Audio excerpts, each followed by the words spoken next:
내각 인선 과정에서 마찰을 빚었던 윤석열 대통령 당선인과 안철수 인수위원장이 어제 만찬 회동을 했습니다. 공동정부를 흔들림 없이 추진하기로 뜻을 모으면서 갈등을 봉합했고 안 위원장은 오늘 업무에 복귀합니다. 윤석열 정부 내각 인선이 마무리된 가운데 정호영 보건복지부 장관 후보자 두 자녀의 의대 편입과 관련한 각종 의혹이 불거지고 있습니다. 두 자녀가 경북대병원에서 봉사활동을 한 기간 정 후보자가 이 병원 고위직으로 근무한 것으로 드러났기 때문인데요. 정 후보자는 논란에 반박했습니다. 오늘 새벽 서울 영등포구에 있는 한 건물에서 폭음과 함께 불이 나면서 60대 남성 한 명이 숨졌습니다. 큰 불길을 잡은 소방당국은 70대 여성을 구출했고 건물 안에 미처 피하지 못한 사람이 있는지 수색하고 있습니다. 정부가 다음 주부터 적용할 거리두기 조정안을 오늘 발표합니다. 사적 모임 인원과 식당, 카페 등의 영업시간 제한을 완전히 해제하는 등 대부분의 조치를 해제할 것으로 보입니다. 조 바이든 미국 대통령이 고위급 특사를 우크라이나에 보내는 방안을 검토하고 있다고 밝혔습니다. 러시아는 스웨덴과 핀란드가 북대서양 조약기구 나토에 가입하면 발트해에 핵무기를 배치할 수 있다고 경고했습니다. 오늘은 대체로 맑겠지만 수도권과 강원도에는 퇴근길 무렵 약한 비가 내리겠습니다. 아침엔 다소 쌀쌀하겠지만 낮엔 어제보다 3도 이상 오르면서 일교차가 10도 안팎으로 벌어지겠습니다. 시청자 여러분 안녕하십니까? 4월 15일 굿모닝 YTN 시작합니다. 네, 먼저 화재 소식부터 전해드립니다. 오늘 새벽 서울 영등포구에 있는 4층짜리 상가 건물에 폭음과 함께 불이 나면서 60대 남성 한 명이 숨졌습니다. 소방당국은 70대 여성을 구출했고 또 건물 안에 미처 대피하지 못한 거주민이 있는지 수색을 벌이고 있습니다. 화재 현장에 저희 취재 기자 나가 있습니다. 이경국 기자. 네, 서울 영등포구 화재 현장에 나와 있습니다. 네, 60대 남성 한 명이 안타깝게 숨졌고요. 지금 수색 작업이 계속되고 있는 거죠? 네, 제 뒤로 화재 현장의 모습이 보이실 겁니다. 건물 전체가 까맣게 불에 그을린 모습이고요. 건물 1층에 있는 식당 유리창이 모두 깨졌고 내부에 있는 집기류를 포함해서 바닥과 천장, 벽까지 모두 새까맣게 불에 탔습니다. 불이 시작된 것은 오늘 새벽 3시 반쯤입니다. 서울 영등포구 영등포동에 있는 4층짜리 상가 건물에서 불이 난 건데요. 화염은 삽시간에 건물 전체로 번졌습니다. 큰 화염과 함께 검은 연기가 높게 솟구치면서 소방당국에는 신고도 잇따랐습니다. 불이 났을 당시 건물 안에는 미처 대피하지 못한 주민들이 있었습니다. 더군다나 불이 난 시각이 한밤중인 만큼 서둘러 대피하기도 어려웠을 것으로 추정이 되는데요.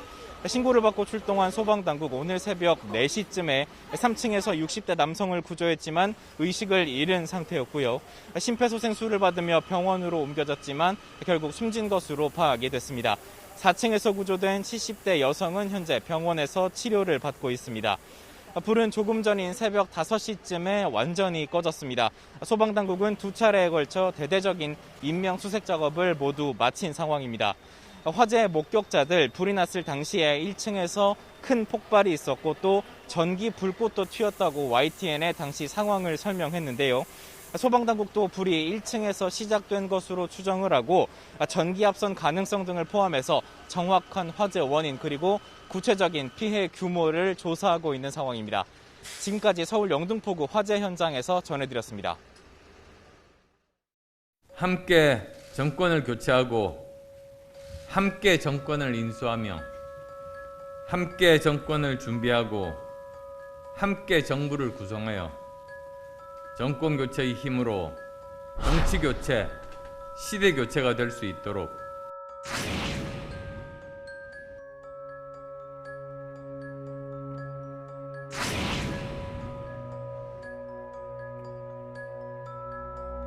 인선 과정에서 조언을 드리고 싶었습니다만 그런 과정은 없었습니다.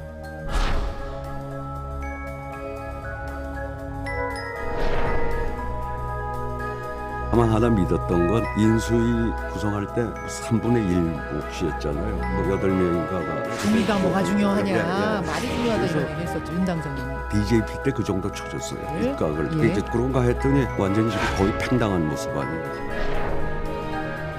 어느 특정 인사를 배제하거나 한 사실은 없습니다. 본인이 속으로는 어떻게 생각하시는지 그거는 제가 알 수 없습니다만은 우리 기자분들 얘기하시는 게 저는 좀 이해가 안 되는 측면이 있습니다. 인사는 공동정부라는 거는 함께 훌륭한 사람들을 찾아서 임무를 맡기는 것이지 뭐 누구 사람이라는 게 따로 있는 게 아닙니다.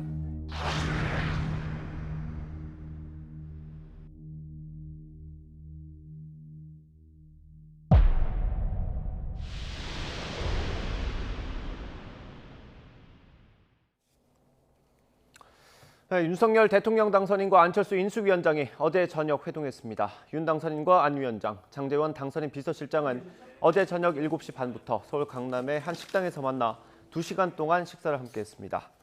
장 실장은 이 자리에서 세 사람이 윤석열 정부의 성공을 위해 화합을 약속했다고 밝혔습니다. 또 국민이 걱정하지 않도록 공동정부로서 한치의 흔들림 없이 손잡고 나가자고 의기투합했다고 덧붙였습니다. 윤석열 당선인이 농림축산식품부와 고용노동부 장관 후보자를 지명하면서 1기 내각 인선을 모두 마무리했습니다. 네, 이제 국회의 혹독한 인사청문회가 기다리고 있습니다. 박서경 기자입니다. 윤석열 대통령 당선인이 18개 부처 가운데 남은 2개 부처 인선을 공개했습니다. 추천받은 분들과 또 우리나라의 인재풀에서 저희가 잘 찾아서 서로 비교하고 이렇게. 고용노동부 장관 후보자에는 한국노총 등 30여 년 동안 노동계에 몸담은 이정식 전 노사발전재단 사무총장이 이름을 올렸습니다. 윤 당선인은 노동 현장 경험과 전문성을 바탕으로 합리적 노사관계 정립의 밑그림을 그려낼 인물이라고 설명했습니다.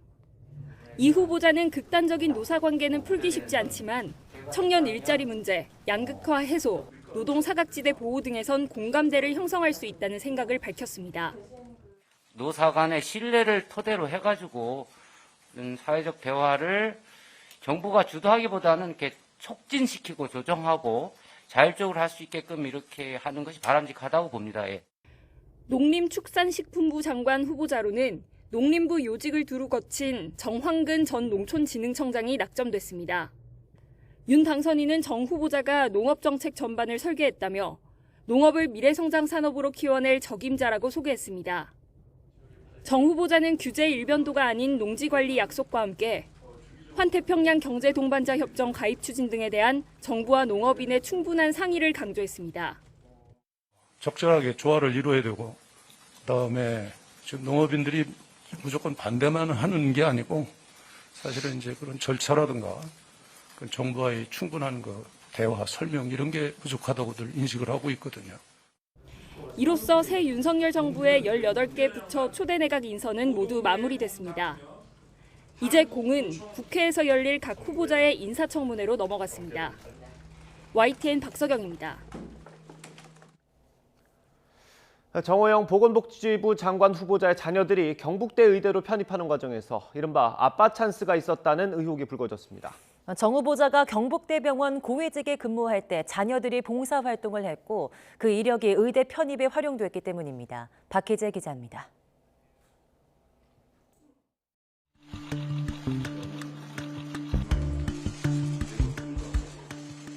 정호영 보건복지부 장관 후보자의 아들이 경북대 의대에 편입할 때는 봉사활동 실적 자료입니다. 모두 3건인데 장소는 모두 경북대병원입니다. 시기는 정 후보자가 경북대병원 부원장으로 있던 때입니다. 아들보다 한 해 먼저 경북대 의대에 편입한 딸도 아들과 같은 날 같은 곳에서 봉사활동을 한 것으로 기재됐습니다. 딸 역시 해당 봉사활동 이력을 편입 서류 전형에 활용했습니다. 편입학 전형의 총점은 800점, 1단계 평가에서 500점이 매겨지는데 이 중 200점이 서류 전형 점수입니다.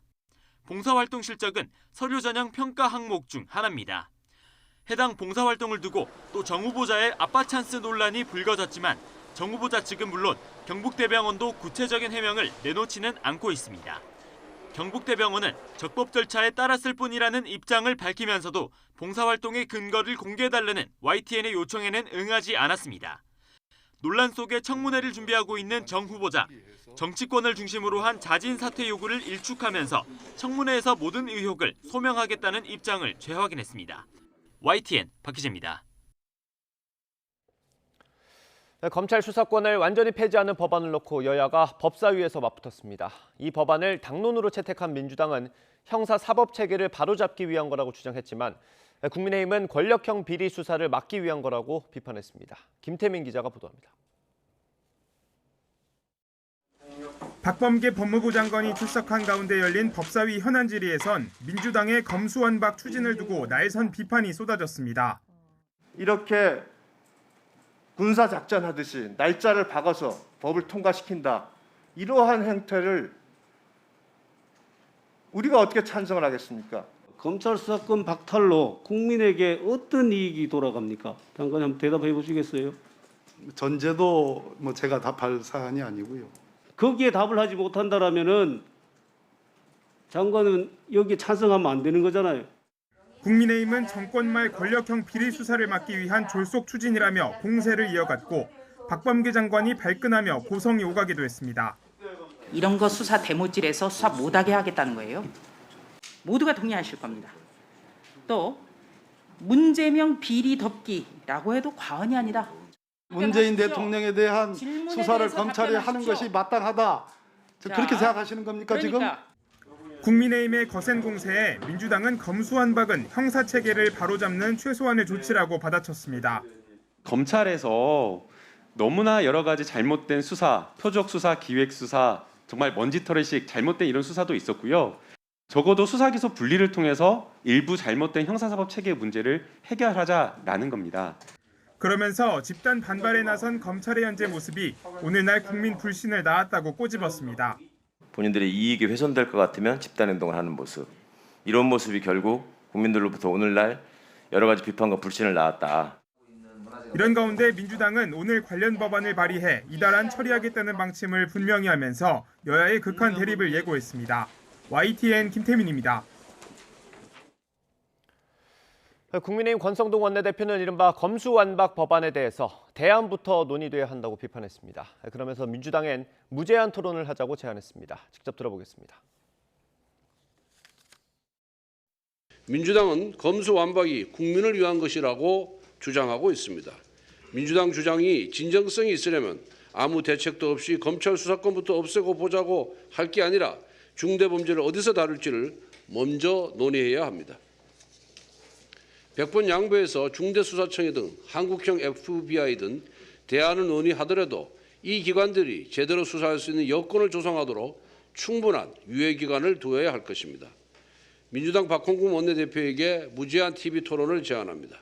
장소와 시간, 형식을 가리지 않고 당당히 국민 앞에서 시비를 가려봅시다. 정말 자신이 있다면 토론에 응하시길 바랍니다. 김호수 검찰총장이 더불어민주당이 추진하는 검찰 수사권 폐지, 검수완박 법안 저지를 위해서 직접 국회를 찾아 박광훈 법제사법위원장과 면담했습니다. 김 총장은 박 위원장에게 검수완박 법안을 신중히 검토해달라며 법사위에 출석해 발언할 기회를 달라고 요청했고 박 위원장은 위원회 차원에서 검토해보겠다고 답했습니다. 직접 들어보겠습니다. 또 그 법률안으로 인해서 생기는 여러 가지 문제점 그리고 또 법률안이 갖고 있는 어떤 제도적인 여러 가지 그 예산이랄까 이런 점에 대한 부분도 함께 좀 검토해 주십사 말씀드렸고요. 특히 법사위가 열리게 되면 그 열리는 날에 저도 참석해서 말씀드릴 기회를 줬으면 좋겠다 그렇게 요청을 했습니다. 헌법과 국회법 규정대로 민주적 절차에 따라서 책임 있게 심의할 것이다. 그렇게 얘기를 했고 또 국민이 주신 헌법적 권한을 합당하게 국민을 위해서 행사하도록 하겠다 하는 그런 취지의 얘기를 했습니다. 저희들이 위원회 차원에서 검토를 해서 답을 드리도록 하겠습니다. 전국 평검사들이 대표자 회의를 열고 더불어민주당이 추진하는 검찰 수사권 폐지, 이른바 검수완박 법안 대응 방안을 논의하기로 했습니다. 전국 일선 검찰청 평검사 대표들은 오늘 19일 오전 대검찰청에 모여서 회의를 열 예정입니다. 전국 검찰청 가운데 가장 규모가 큰 서울중앙지검에선 10명 안팎이 대표로 참석하고 이하 일선지검에선 규모에 따라 2명에서 5명씩 참여해 전체 참석자는 100여 명에 달할 것으로 보입니다. 윤석열 당선인의 최측근인 한동훈 법무부 장관 후보자 지명을 놓고 검찰 안팎에선 기대보단 우려의 목소리가 큽니다. 검찰 인사를 통해 정권의 검찰 장악력이 더 강화될 수밖에 없다는 건데요. 한 후보자는 오늘부터 인사청문 준비에 본격 돌입합니다. 손효정 기자입니다. 더불어민주당의 검찰 수사권 폐지 추진에 반발하며 현직 검사로선 두 번째로 사의를 표한 김수현 창원지검 통영지청장.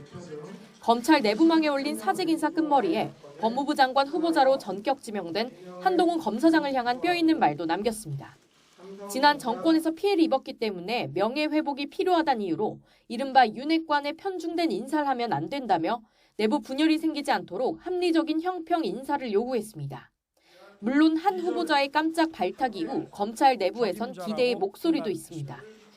특별수사와 기획을 아우르는 한 후보자의 경험을 고려하면 능력은 검증됐다며 김호수 총장보다 7기수나 후배지만 일선 수사와 거리가 먼 장관 자리라 기수 역전의 파장이 덜할 거란 의견입니다. 그러나 걱정과 우려의 시선도 만만치 않습니다. 검찰 인사권을 쥔 대통령과 최측근 장관을 통한 직할 통치 아니냐며 인사 태풍이 몰아칠 거란 관측이 대표적입니다. 한직으로 물러나 있던 윤석열 사단이나 특수통 인사들이 요직에 복귀해 정권의 검찰 장악력이 더 강화될 거란 주장입니다. 더구나 김호수 총장을 필두로 검찰이 검수완박 저지 총력전에 나선 상황에서 한 후보자 지명이 민주당을 더 자극하게 됐다며 노심초사하는 분위기도 읽힙니다. 진보 성향의 민주사회를 위한 변호사 모임은 한 후보자 지명은 검찰 공화국으로의 회귀라며 지명 철회를 요구했고 박범계 법무부 장관도 문재인 정부의 법무부를 부정하지 않았으면 좋겠다며 불편한 심기를 나타냈습니다. 이에 대해 한 후보자는 문재인 정부의 법무부를 전면 부인한 적 없다고 반박하며 이와 관련해 앞으로 차차 말씀드릴 기회가 있을 것이라고 말했습니다. 이런 가운데 한 후보자는 준비단을 꾸리고 본격적인 인사청문회 준비에 나섰습니다.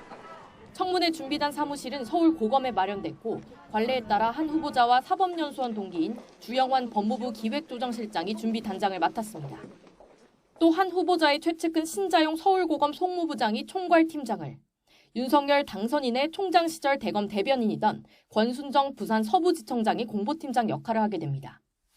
한 후보자는 오늘부터 서울고검 사무실로 출근해 청문회 준비에 힘쓸 예정으로 검찰 안팎의 기대와 우려 속에 첫 일성으로 어떤 입장을 밝힐지 주목됩니다. YTN 손효정입니다.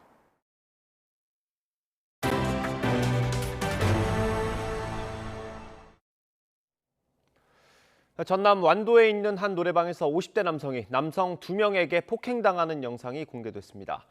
음주운전 차량이 중앙분리대를 들이받아 한 명이 다쳤고 수도권 곳곳에선 화재도 잇따랐습니다. 보도에 이승윤 기자입니다.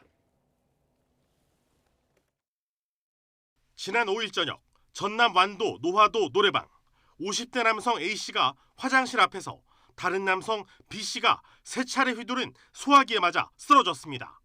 폭행을 말리는 척하던 다른 남성 C씨도 발로 여러 차례 A씨를 폭행했습니다. 남성 2명의 폭행으로 출혈이 발생하는 등 머리 등을 크게 다친 A씨는 해양경찰 선박을 타고 목포로 이송돼 병원에서 치료를 받고 있고 경찰은 해당 사건을 수사 중입니다. 흰색 승용차 여기저기가 크게 파손됐습니다. 오늘 새벽 1시쯤 경기도 의정부 낙양동 송산주민센터 앞 왕복 6차선 도로에선 30대 남성 음주운전자가 몰던 승용차가 중앙분리대를 들이받았습니다. 30대 남성은 자정까지 술을 마신 뒤 운전대를 잡았다가 사고를 내 어깨 등을 다쳤습니다. 이게 운전자 혼자서 음주운전을 한 그 단독 사고더라고요. 중앙분리대 쪽에 보니까는 번호판하고 뭐 범퍼하고 뭐 그런 잔해물들이 많이 올라가 있더라고요. 어젯밤 11시쯤 서울 신길동 주유소 옆 식당 건물에서 불이 나 건물 일부를 태우고 20여 분 만에 꺼졌습니다. 소방당국은 불이 난 건물 바로 옆에 주유소가 있어 소방차를 주유소에 배치해 방어막으로 삼아 불이 확산되는 걸 막았습니다. 이어 오늘 새벽 0시쯤엔 서울 논현동 서울세관 인근 4층짜리 중식당 건물에서 불이 나 1층 주방이 탔습니다. 인명피해는 없었지만 소방당국은 인화물질이 많은 중식당에서 불이 난 만큼 불이 번지지 않도록 주의를 기울여 40분 만에 불을 껐습니다. YTN 이승윤입니다. 어제 오후 5시쯤 경기도 고양시 덕이동에 있는 스티로폼 제품 제조 공장에서 불이 났습니다. 이 불로 공장에 있던 노동자 2명이 얼굴과 손에 화상을 입고 병원으로 옮겨졌고 주변에 있는 소파 제조 공장 등 다른 공장 4곳으로도 불이 옮겨붙었습니다. 소방당국은 1시간 반 만에 큰 불을 잡았는데 공장 외벽이 불이 붙기 쉬운 샌드위치 패널로 만들어져 있어서 진화에 어려움을 겪었다고 설명했습니다. 경찰과 지자체 등이 처음으로 진행한 합동단속에서 음주운전자와 세금 체납자들이 잇따라 적발됐습니다. 경찰과 서울시 한국도로공사는 어젯밤 9시부터 2시간 동안 서울 강남구와 동대문구에서 합동단속을 진행했습니다. 단속 과정에서 혈중 알코올 농도 면허 정지 수준으로 운전하던 남성과 술 마신 뒤 헬멧을 쓰지 않고 전동 킥보드를 타던 남성이 적발됐습니다. 같은 곳에서 과태료와 지방세 체납 차량 단속을 벌인 서울시와 구청, 한국도로공사는 체납자 10여 명을 적발했습니다. 무면허 상태로 음주 측정 요구에 불응하고 경찰관을 폭행한 혐의로 1심에서 실형을 선고받은 래퍼 장용준 씨가 항소했습니다. 장 씨 측 변호인은 어제 서울중앙지방법원에 항소장을 제출했습니다. 국민의힘 장제원 의원의 아들인 장 씨는 지난해 9월 서울 반포동 서울성모병원 근처에서 면허 없이 술에 취해 차를 몰다가 다른 차와 접촉사고를 낸 뒤 출동한 경찰관의 음주 측정 요구에 불응하고 경찰관을 머리로 들이받은 혐의로 구속 기소됐습니다. 서울도심에서 주한미군이 만취 상태로 운전하다가 사고를 냈습니다. 좁은 주택가 골목을 누비면서 주차된 차량과 담벼락을 들이받았는데 경찰은 소파 규정에 따라 사건을 미군으로 넘겼습니다. 김철희 기자의 보도입니다. 경찰 옆에서 고개를 푹 숙이고선 노란 머리의 남성. 바로 앞에는 찌그러진 차량 한 대가 멈춰 서 있습니다. 도로교통 위반. 현행범 체포합니다. 변호사 선임할 수 있고 변명이 있고. 사고가 일어난 건 새벽 0시 40분쯤. 주한미군 소속 20대 A씨가 만취 상태로 운전하다 사고를 냈습니다.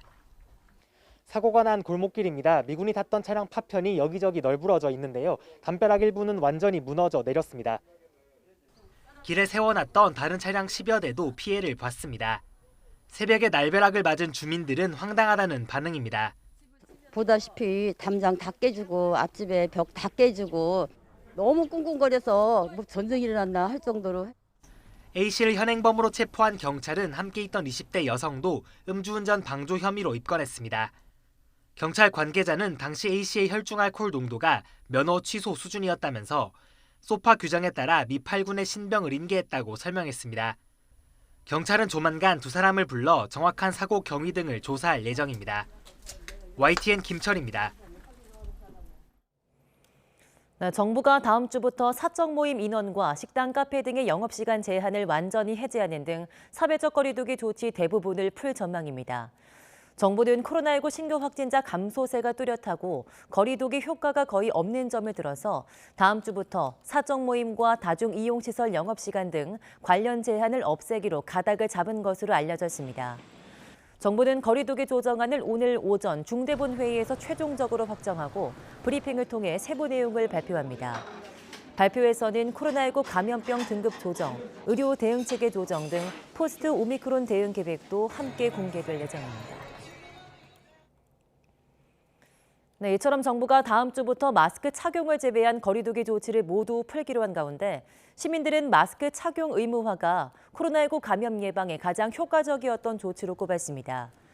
유명순 서울대 보건대학원 교수팀은 국민 인식 조사 결과 효과적인 행정명령으로 응답자의 85.9%가 마스크 의무화를, 42.9%가 유흥시설 등 중점관리시설 집합금지, 42%는 사적 모임 인원 제한, 32.9%는 다중이용시설 운영 제한을 꼽았습니다.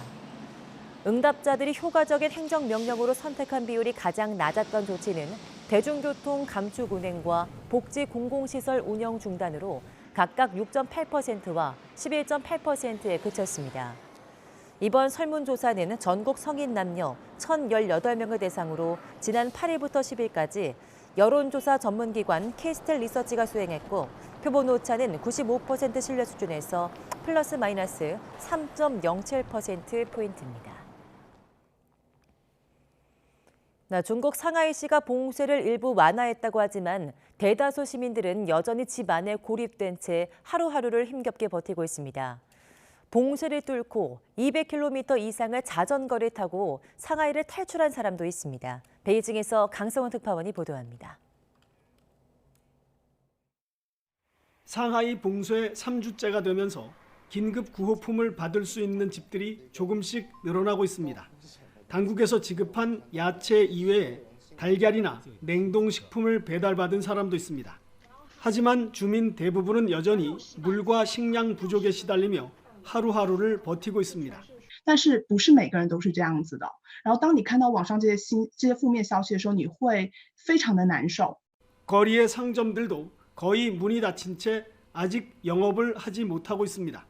고혈압이나 뇌졸중 등 만성 질환자가 있는 가정은 약이 떨어져도 구하기 어려운 상황입니다. 配合任何一级的领导去做好抗疫的工作，但是我们也希望我们的生命能够被尊重。 중국 생활에 익숙하지 않고 말도 잘 통하지 않는 외국인들의 불안감은 클 수밖에 없습니다. 이런 장기 격리가 언제 끝날지 모른다는 게 더 힘이 듭니다. さすがにそれされるとちょっと僕も発狂しちゃうかもしれない。 외부로 나가는 주요 도로가 봉쇄된 상하이를 자전거를 타고 탈출한 사람도 생겨났습니다. 한 중국인 중년 남성이 공유 자전거를 빌려 타고 6일 동안 220km를 달려 안후이성까지 갔다가 결국 붙잡혔습니다. 이런 상황에서 상하이의 하루 신규 감염자 수는 계속 늘어나고 있어 봉쇄가 다음 달까지 이어질 수 있다는 전망도 나오고 있습니다. 베이징에서 YTN 강성웅입니다. 한국은행이 기준금리를 또 한 번 올렸습니다. 최근 치솟고 있는 물가를 잡기 위해서인데 연이은 금리 인상으로 경기 성장세가 주춤하고 대출이자 부담이 커지는 건 당국의 부담입니다. 조태영 기자가 보도합니다. 지난해 8월 이후 기준금리를 4차례 모두 1%포인트 올린 한국은행. 가장 큰 이유는 치솟는 물가입니다. 지난달 수입 물가마저 1년 만에 35% 넘게 폭등하면서 소비자 물가가 장기간 고공행진을 이어갈 가능성이 한층 커졌기 때문입니다. 앞으로 소비자 물가는 당분간 4%대의 높은 오름세를 이어갈 것으로 보이며 연간 상승률도 2월 전망치인 3.1%를 크게 상회할 것으로 예상됩니다. 기준금리를 높이면 시중에 자금이 줄어드니 자연스럽게 물가를 억제하는 효과가 생깁니다. 다만 기준금리 인상만으로 고물가를 잡을 수 있을지는 미지수입니다. 통화 정책만으론 관리할 수 없는 국제유가 등 원자재 가격의 고공행진이 물가에 가장 큰 영향을 미치고 있기 때문입니다. 공급 측 요인에 의한 물가 인상이기 때문에 굉장히 잡기가 어렵다라고 말씀드릴 수 있습니다. 결국 원자재 가격 그리고 물건을 만드는 데 사용되는 비용이 올라가면서 생기는 것이기 때문에 이것을 흔히 말하는 국내적인 통화 정책을 통해서 막기는 굉장히 어려운 상황인데요. 자칫 대출받은 사람들의 부담만 커질 수 있다는 우려가 적지 않습니다. 지난해 말 기준 전체 가계빚은 1,800조 원을 훌쩍 넘어섰습니다. 기준금리를 0.25%포인트 높일 때마다 이자 부담은 3조 원 가까이 늘어나게 됩니다. 대출을 받고 주택을 구입한 사람들에게는 가계 부담이 높아질 수밖에 없습니다. 특히 이제 그 금리가 지속적으로 올라간다는 예상이 있기 때문에 금리가 지속적으로 올라간다는 그 가정하에서는 부동산 보유가 부담스러울 수밖에 없습니다. 기준금리 인상은 경기 회복세를 더디게 할 수 있지만 그렇다고 안 한다면 인플레이션을 막기 힘들어집니다. 이 때문에 새로 출범할 정부가 물가와 경기, 실수요자 보호까지 다 챙길 수 있을지에 관심이 쏠립니다. YTN 조태현입니다. 밀 가격의 고공행진이 계속되면서 서울 지역의 칼국수 평균 가격이 8,000원을 넘어섰고 냉면은 10,000원에 육박하는 걸로 조사됐습니다.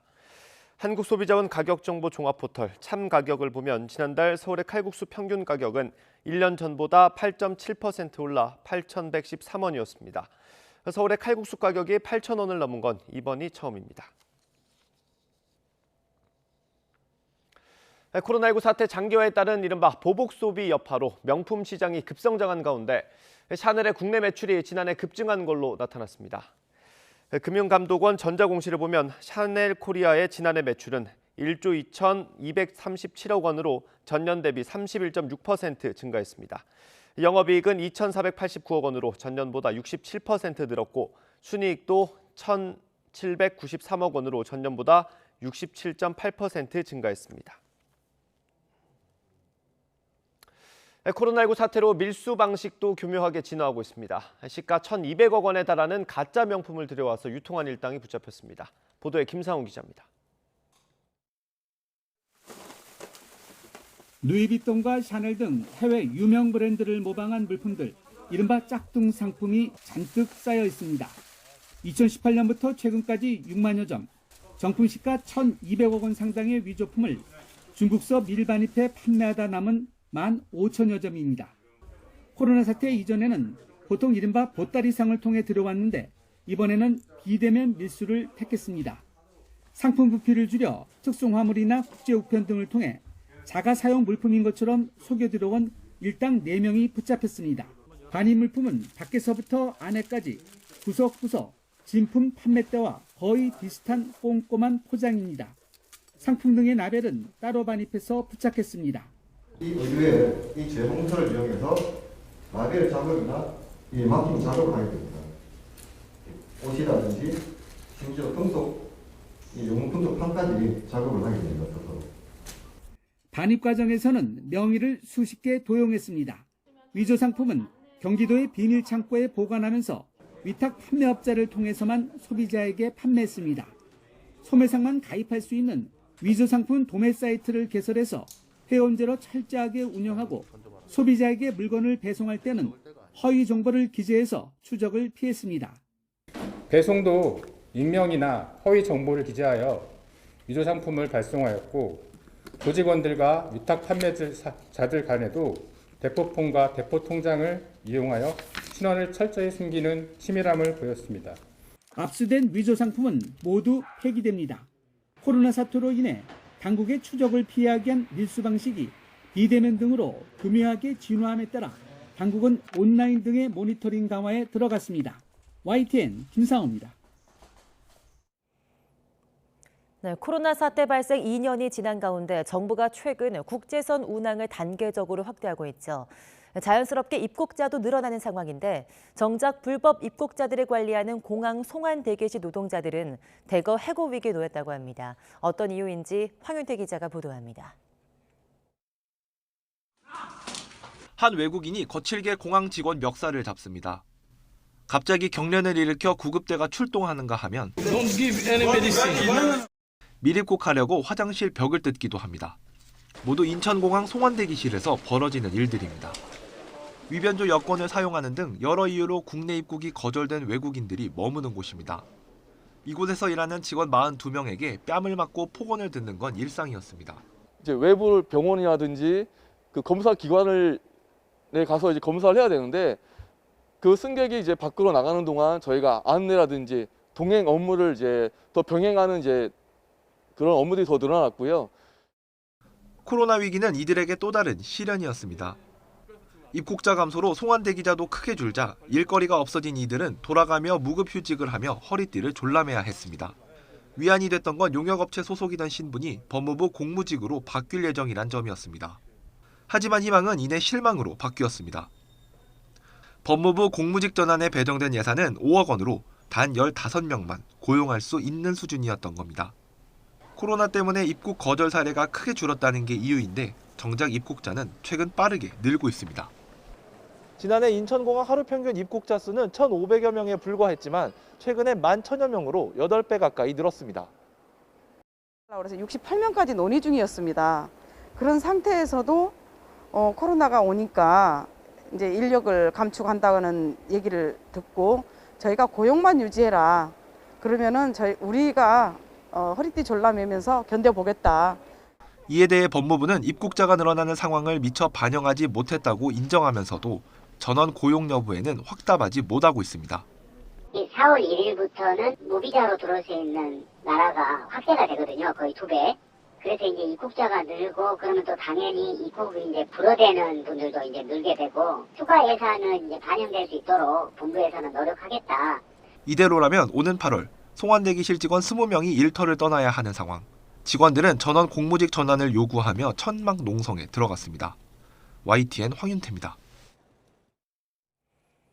네, 러시아 흑해함대 기함인 모스크바함에서 큰 폭발이 일어나 침몰했습니다. 우크라이나 측 주장대로 미사일 공격으로 인한 것인지 확인되지 않았지만 우크라이나 동남부에서는 전선을 집중하려는 러시아군에게는 큰 타격이 될 거란 분석입니다. 김은건 기자입니다. 러시아 흑해함대를 이끄는 모스크바함. 다양한 크루즈 미사일과 대공 미사일을 갖춰 역내 최강 전력을 자랑하는 순양함입니다. 우크라이나군은 현지 시각 13일 지대함 미사일로 모스크바함을 공격해 상당한 피해를 줬다고 주장했습니다. В Черноморской оперативной зоне протикорабельными ракетами «Нептун» уражений крейсер «Москва», флагман Чорноморського флоту Росії, отримав суттєве пошкодження. Виникла пожежа. 이에 러시아 국방부는 모스크바함에서 탄약이 폭발해 화재가 발생했을 뿐이라고 반박했습니다. 또 승무원들은 다른 배로 대피했다며 항구를 예인하던 중 악천후 속에 침몰했다고 밝혔습니다. 미국 정부는 우크라이나의 공격 여부를 확인할 수는 없지만 러시아에는 큰 타격이 될 것이라고 밝혔습니다. One story is that it was just incompetence, and the other was that they came under attack, and neither is a particularly good outcome for them. 특히 모스크바함이 기함이란 상징성이 있는 데다 해상 작전이나 내륙 부대에 대한 직접 지원 능력에 영향을 줄 수도 있다는 분석입니다. 러시아군의 함락이 임박한 것으로 알려진 남부 요충지 마리우폴에서도 우크라이나군은 사력을 다하고 있습니다. 1000명 이상의 우크라이나 병사가 항복했다는 러시아 주장은 가짜뉴스라며 해병 여단이 현지 아조우 연대와 합류해 여전히 싸우고 있다고 주장했습니다. 하지만 러시아가 다음 달 9일 2차 세계대전 승전 기념일에 맞춰 마리우폴에서 열병식을 준비하고 있다는 주장도 나오는 등 함락 위기가 커지고 있습니다. YTN 김건입니다. 네, 스웨덴과 핀란드가 북대서양 조약기구 나토에 가입하면 발트에 핵무기를 배치할 수 있다고 드미트리 메드베데프 러시아 국가안보회의 부의장이 경고했습니다. 메드베데프 부의장은 텔레그램 계정을 통해서 두 나라가 나토에 가입할 경우 러시아는 더 많은 적대국을 갖게 된다면서 균형을 맞추기 위해 러시아는 이 지역의 지상군과 방공망, 해군력을 강화할 수밖에 없다고 말했습니다. 또 발트의 비핵화 상태도 더는 불가능한 얘기가 될 것이라고 강조했습니다. 조 바이든 미국 대통령이 우크라이나에 대한 지지를 보여주기 위해서 미국의 고위급 인사를 우크라이나 수도 키이우에 보내는 방안을 검토하고 있습니다. 바이든 대통령은 현지 시간 14일 노스캐롤라이나 방문길에 만난 기자들의 관련 질문에 우리는 지금 그 결정을 내리고 있는 중이라고 답했습니다. 바이든 대통령은 누구를 보낼 거냐는 기자들의 질문에 즉답을 하진 않았습니다. 앞서 미국 언론들은 정통한 소식통을 인용해서 바이든 행정부가 우크라이나에 고위 당국자를 보내기 위한 사전 논의를 진행했다고 보도했습니다. 오늘은 예년 이맘때 수준의 봄 날씨를 보이겠습니다. 현재 서울 기온은 8.2도로 어제보다는 다소 쌀쌀한데요. 한낮에는 18도까지 기온이 크게 오르면서 비교적 포근함이 감돌겠습니다. 다만 늦은 오후부터 급격히 날이 흐려지겠고 또 퇴근길 무렵에는 서울 등 중부지방에 비가 조금 지나겠습니다. 우산 챙겨 나오시기 바랍니다. 오늘 낮 동안에는 대체로 맑은 날씨를 회복하겠습니다. 다만 늦은 오후부터 중부와 영남 지방에는 구름이 많이 끼겠고 퇴근길 무렵 서울과 경기, 강원 영서와 충북에는 5mm 안팎의 비가 조금 지나겠습니다. 현재 기온 살펴보겠습니다. 서울 8.2도, 대전 7.1도, 광주는 11.6도를 보이고 있습니다. 낮 기온은 어제보다 2에서 6도가량 높아 비교적 포근하겠습니다. 서울 18도, 대전 19도, 대구 20도, 광주는 21도까지 오르면서 일교차가 크게 벌어지겠습니다. 옷차림에 유의하시기 바랍니다. 다가오는 주말에도 완연한 봄 날씨가 이어지겠고요. 기온은 갈수록 오름세를 보이면서 일교차가 크게 벌어질 전망입니다. 먼 남해상에서 태풍이 지나가고 있습니다. 간접 영향으로 동해안과 제주도에는 당분간 너울성 파도가 높게 일겠습니다. 해안가 안전사고에도 각별히 유의하시기 바랍니다. 지금까지 서울 상암동에서 YTN 윤수빈입니다. 오늘 새벽 서울 영등포구의 건물에서 폭음과 함께 불이 났습니다. 이 불로 60대 남성 1명이 숨졌고 70대 여성이 병원으로 옮겨져 치료를 받고 있습니다. 내각 인선 과정에서 마찰을 빚었던 윤석열 대통령 당선인과 안철수 인수위원장이 어제 만찬 회동을 했습니다. 공동정부를 흔들림 없이 추진하기로 뜻을 모으면서 갈등을 봉합했고 안 위원장은 오늘 업무에 복귀합니다.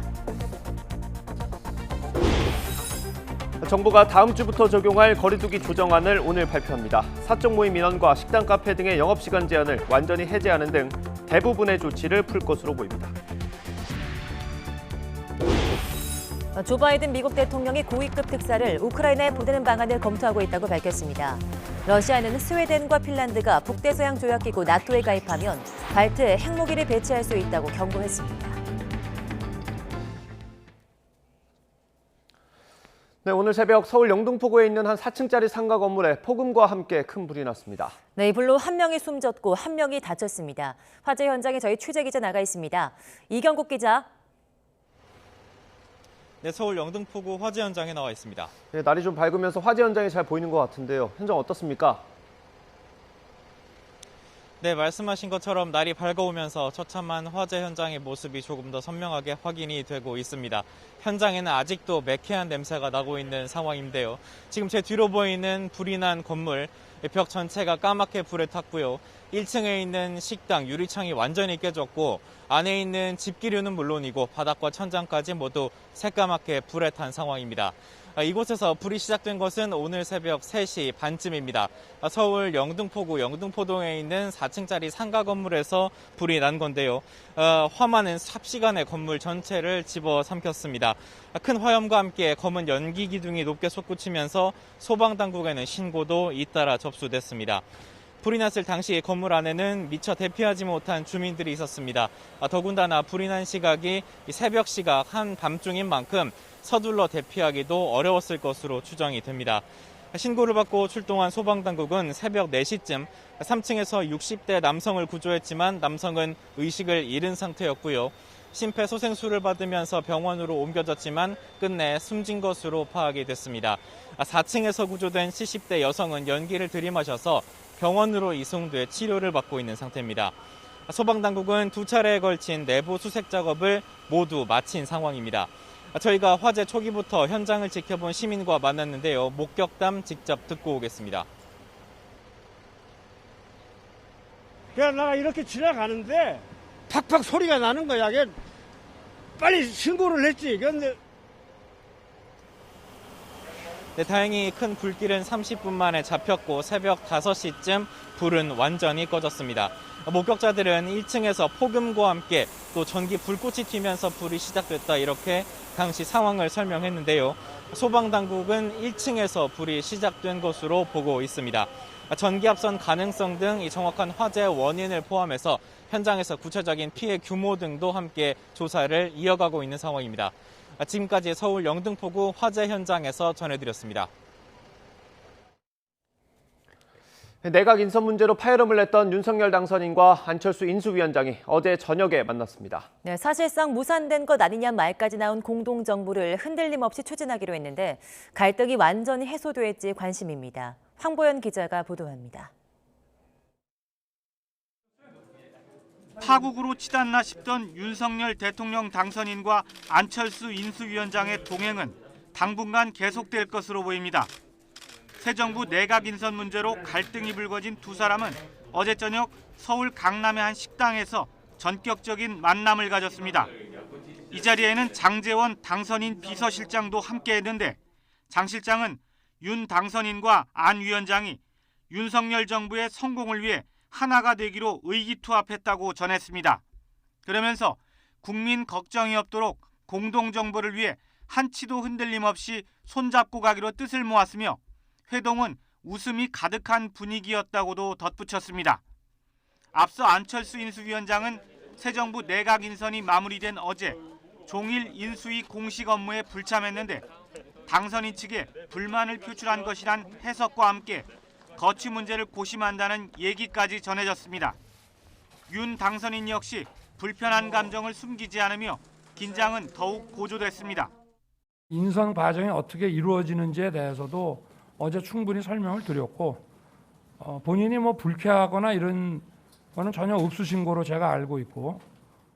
하지만 이후 실무 조율을 통해 마주하게 되면서 갈등설은 일단 수면 아래로 가라앉게 됐습니다. 앞으로 남은 공공부문 인사에서 안 위원장의 뜻이 반영될 것이란 예상도 나옵니다. 공공 부분에 포스트들이 계속 또 선발이 되고 또 지명이 되고 천거가 되어야 되기 때문에 우리 안철수 위원장님과 가지는 그런 공동 국정의 정신을 하여튼 기반으로 해서.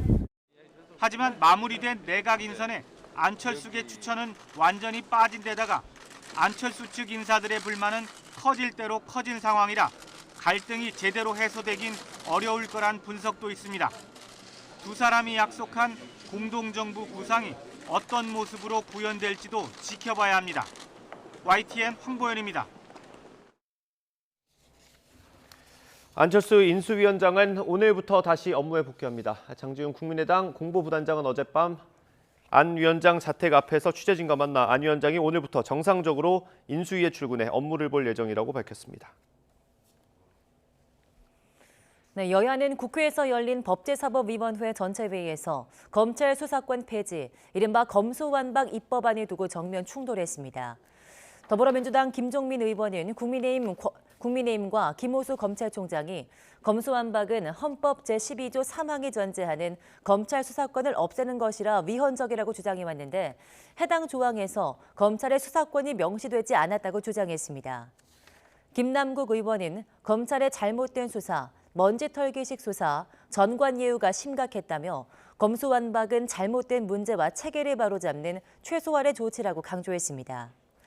이에 국민의힘 조수진 의원은 권력형 비리 수사를 막기 위해서 검찰청 문을 닫아버리려 한다며 이른바 문제명 비리 덮기라고 해도 과언이 아니라고 맹비난했습니다.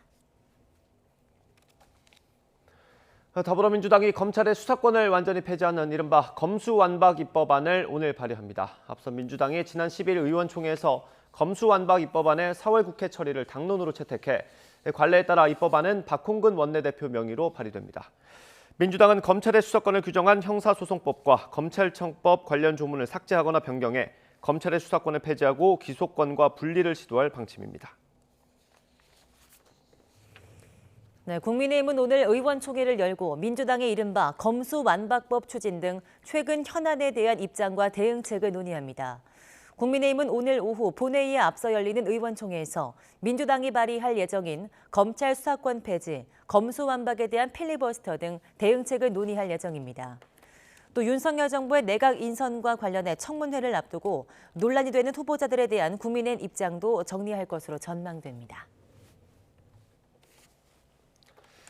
검찰 수사권 사수에 나선 김호수 검찰총장은 국회를 찾아서 부당함을 호소했습니다. 대검이 대국민 설득에 집중하는 가운데 다음 주에는 평검사 대표회의도 열기로 했습니다. 우철희 기자의 보도입니다. 검수완박 저지를 위한 여론전에 연일 집중하고 있는 김호수 검찰총장이 대검찰청이 아닌 국회로 출근했습니다. 논란 이후 첫 국회 방문입니다. 검수완박 법안을 담당하는 국회 법제사법위원회 소속 여야 의원들은 물론 본회의 상정 여부를 결정할 국회의장단에게 법안의 부당함을 호소하기 위해서입니다. 김호수 총장은 특히 더불어민주당 소속 박광훈 법사위원장과 면담을 앞두고 검찰의 공정성과 중립성 문제를 고치려다 범죄자만 행복해질 수 있다면서 이런 말을 남겼습니다. 검찰을 전부 폐지하는 쪽으로 가는 것 같아서 그 부분에 대해서는 제발 조각사루 어떤 잘못은 되풀이 않았으면 좋겠다 하는 취지에서 그런 점을 오늘 좀 호소를 드리고 싶습니다. 20분간의 면담 뒤 김 총장은 검찰 수사에 문제가 있다면 제도를 개선하면 될 일이라면서 특별법이든 특위든 결정 사항에 따르겠다고 강조했습니다. 그러면서 검수완박 법안에 대한 의견을 직접 밝힐 수 있도록 법사위 출석 기회를 달라고도 요청했습니다. 여러 가지 문제점 그리고 또 법률안이 갖고 있는 어떤 제도적인 여러 가지 그 예산이랄까 이런 점에 대한 부분도 함께 좀 검토해 주십사 말씀. 수장이 전방위 호소에 나섰다면 대검찰청 차원에선 대국민 설득에 주력했습니다. 대검은 출입기자단에 배포한 자료를 통해 미국과 독일, 일본 등에서 검찰의 직접 수사권을 인정한다는 해외 선진국 사례를 제시하기도 했습니다. 전국 검찰청의 주요 부패 사건을 지휘하는 문홍성 반부패부장도 기자실을 찾아 검수완박 법안이 통과되면 대장동과 산업부 블랙리스트, 삼성 웰스토리 등 국민적 의혹이 집중된 사건 수사가 중단되는 황당한 상황이 벌어질 것이라고 지적했습니다. 하지만 지휘부의 노력과 달리 검찰 내부에선 동요가 이어지고 있습니다. 김 총장을 향해 머리 박는 타조라고 맹비난했던 이복현 서울 북부지검 형사 2부장에 이어 김수현 통영지청장도 무기력함에 대한 유일한 저항이라면서 사의를 표명했습니다. 또 다음 주 초에는 대검에서 전국 평검사 대표회의가 열릴 예정인데 검수완박 법안 추진에 대한 일선 검사들의 성토가 쏟아질 전망입니다. 이런 가운데 박범계 법무부 장관은 김호수 검찰총장의 문재인 대통령 면담 요청을 청와대에 전달했다면서도 대통령이 결정할 단계는 아닌 것 같다는 부정적인 입장을 밝혔습니다.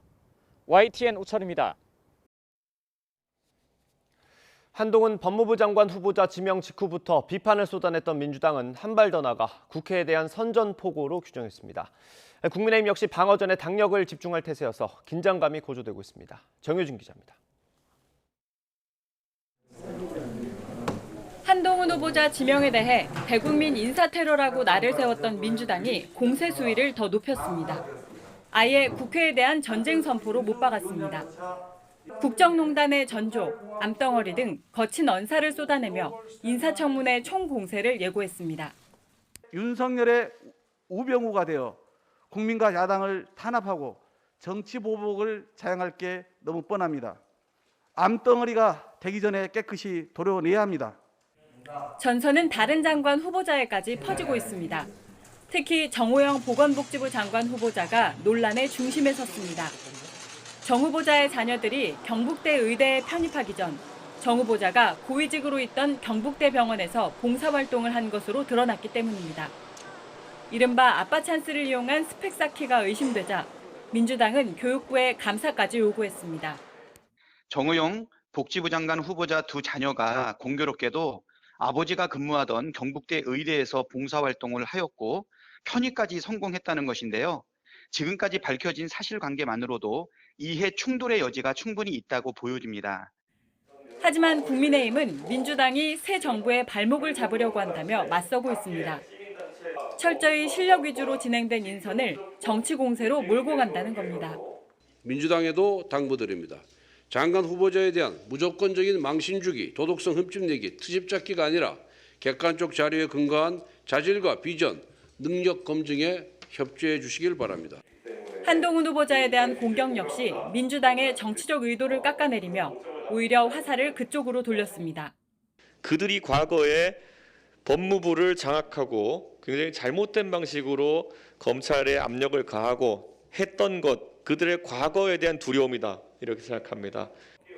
한 후보자가 수사와 재판 등 전문성을 쌓은 만큼 인사청문회에서 철저히 뒷받침하겠다고 강조했습니다. 밀리지 않겠다는 공언입니다. 이른바 검수완박법을 둘러싼 공방이 이어지는 상황에서 본격적인 청문회 전국까지 시작되면서 여야의 신경전이 갈수록 첨예해지고 있습니다. YTN 정유진입니다. 한동훈 법무부 장관 후보자가 오늘 청문준비단 사무실로 첫 출근을 합니다. 한 후보자는 오늘 오전 서울 고등검찰청에 마련된 사무실로 출근해 청문회 준비단과의 상견례를 시작으로 본격적인 청문회 준비에 들어갑니다. 청문회 준비단장은 관례에 따라 주영한 법무부 기획조정실장이 맡았습니다.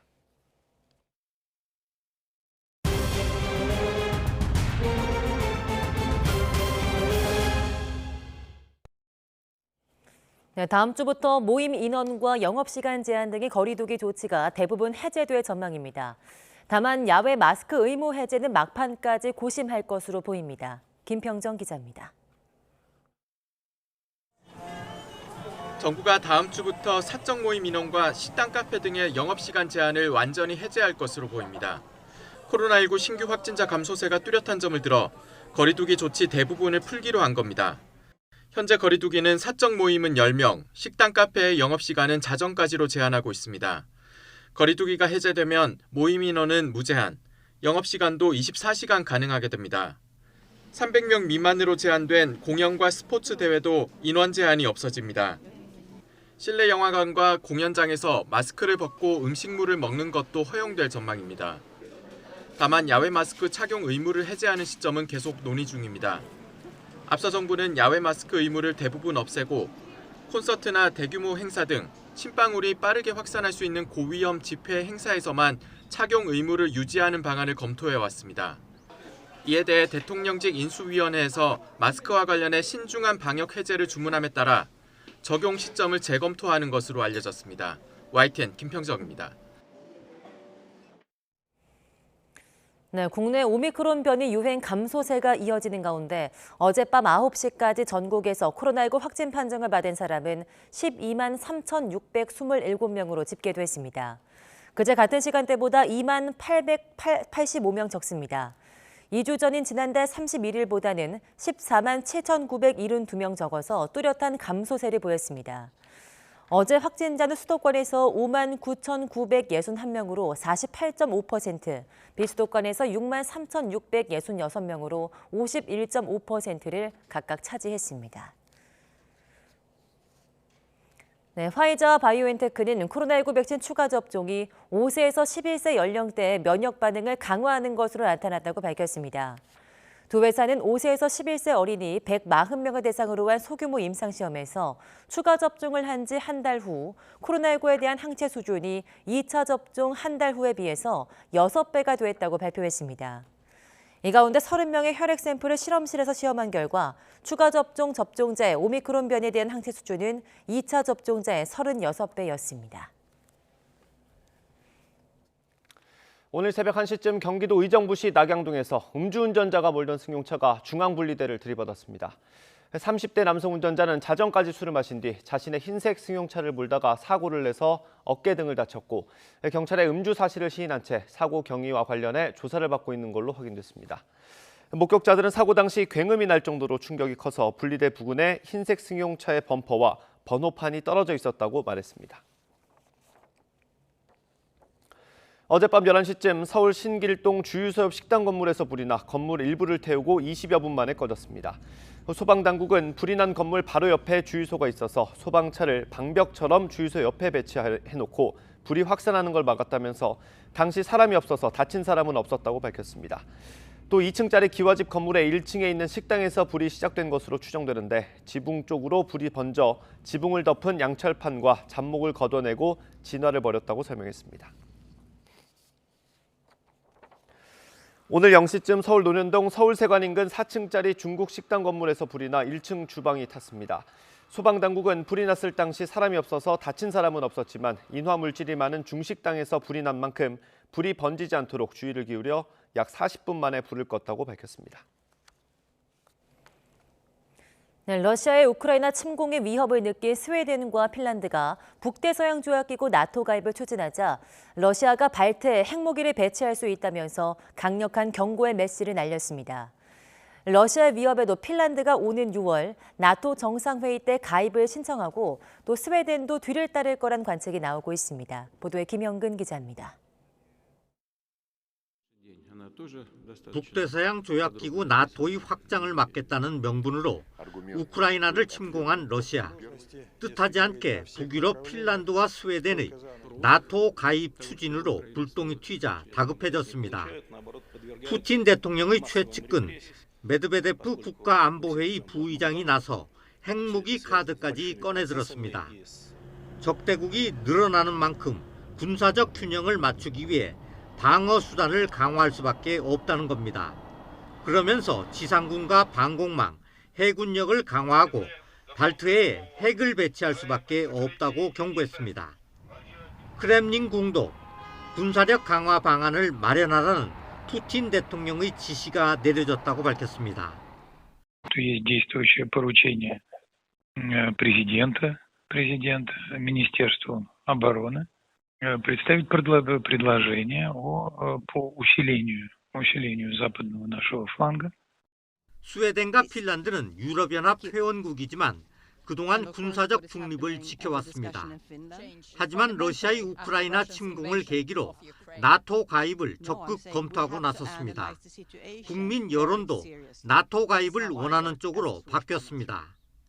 We will have the discussions within the Finnish Parliament upcoming weeks, but I think our process will be quite fast. It will happen in weeks, as I mentioned.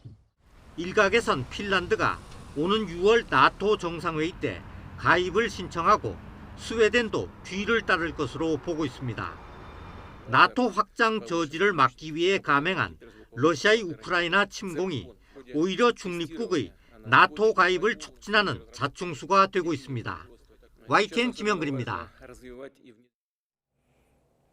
네, 미국 백악관은 우크라이나 전쟁이 수개월이나 그 이상으로 장기화할 것으로 보고 있습니다. 우크라이나 수도 키우에 고위급 인사를 보내서 미국의 지지를 확인하는 방안을 검토하고 있습니다. 워싱턴 강태욱 특파원이 보도합니다. 제이크 설리번 백악관 안보보좌관은 러시아와 푸틴이 우크라이나의 정체성과 독립성을 지우기로 작정한 것처럼 보인다고 평가했습니다. 이 때문에 우크라이나 전쟁이 장기화할 것 같다고 내다봤습니다. 수개월이나 심지어 그 이상 계속될 수 있다는 겁니다. We believe there is a good chance that the fighting will be protracted, that this will go on for months or even longer. 이에 따라 미국은 무기 공급 등 군사 원조에 그치지 않고 고위급 인사를 키이우에 보내는 방안까지 검토하고 있습니다. 직접 방문해 미국의 지지를 보여주겠다는 차원입니다. 바이든 대통령은 이를 검토하고 있다고 확인했습니다. 미국 언론들은 로이드 오스틴 국방장관이나 토니 블링컨 국무장관이 갈 가능성이 있다고 전했습니다. 지난주 보리스 존슨 영국 총리가 우크라이나를 방문한 뒤 이 논의가 시작됐다는 설명입니다. 앞서 유럽연합 우르줄라 폰데어 라이엔 집행위원장에 이어 에스토니아, 폴란드 등 주변국 정상들도 우크라이나를 찾아 젤렌스키 대통령과 회담했습니다. 하지만 실제 성사되더라도 안보상 우려 때문에 사전 발표 없는 깜짝 방문이 될 수밖에 없고 전황 탓에 불발될 가능성도 없지 않은 상황입니다. 워싱턴에서 YTN 강태욱입니다. 성계인 미국 국무부 대북 특별대표가 오는 18일에서 22일 우리나라를 방문합니다. 미국 국무부는 현지 시각 14일 김 대표가 방한 기간 노규덕 외교부 한반도 평화교섭본부장과 다른 고위 당국자들을 만날 예정이라며 이같이 밝혔습니다.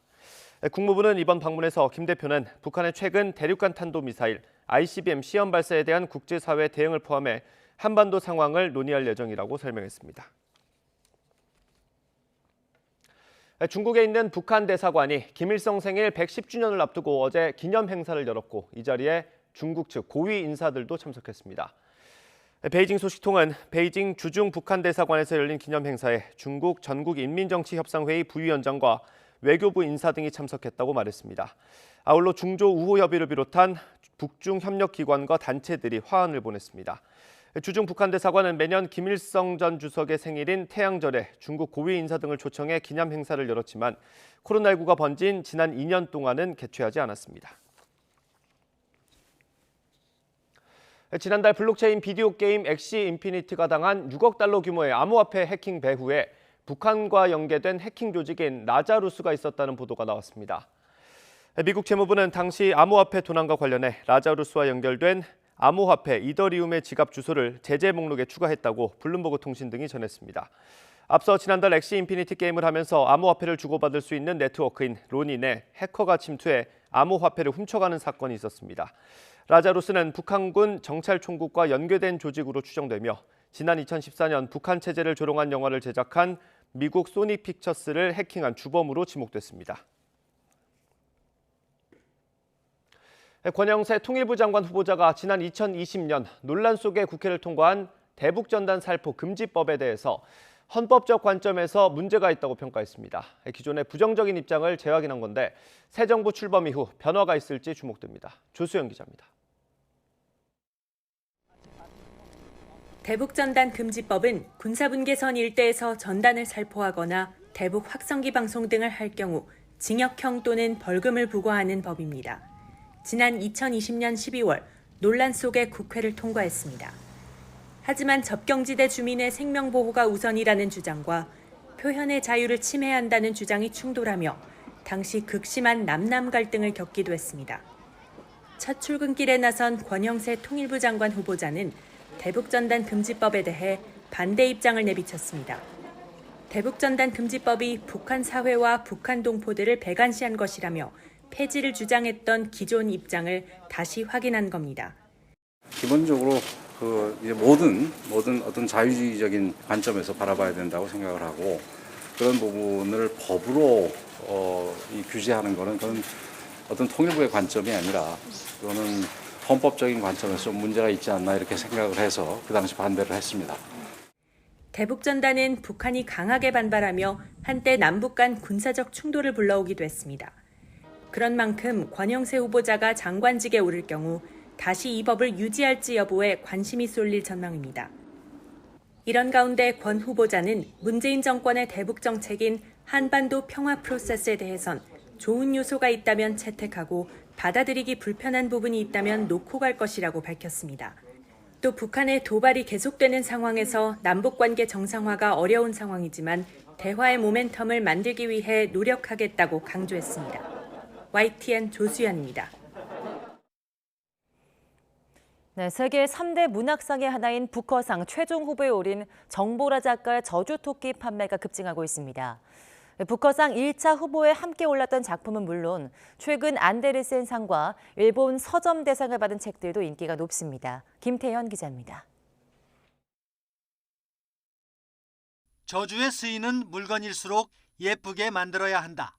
저주토끼는 대대로 저주용품을 만들어 온 할아버지와 손자의 복수 이야기를 기발한 상상과 세련된 문체로 다뤘습니다.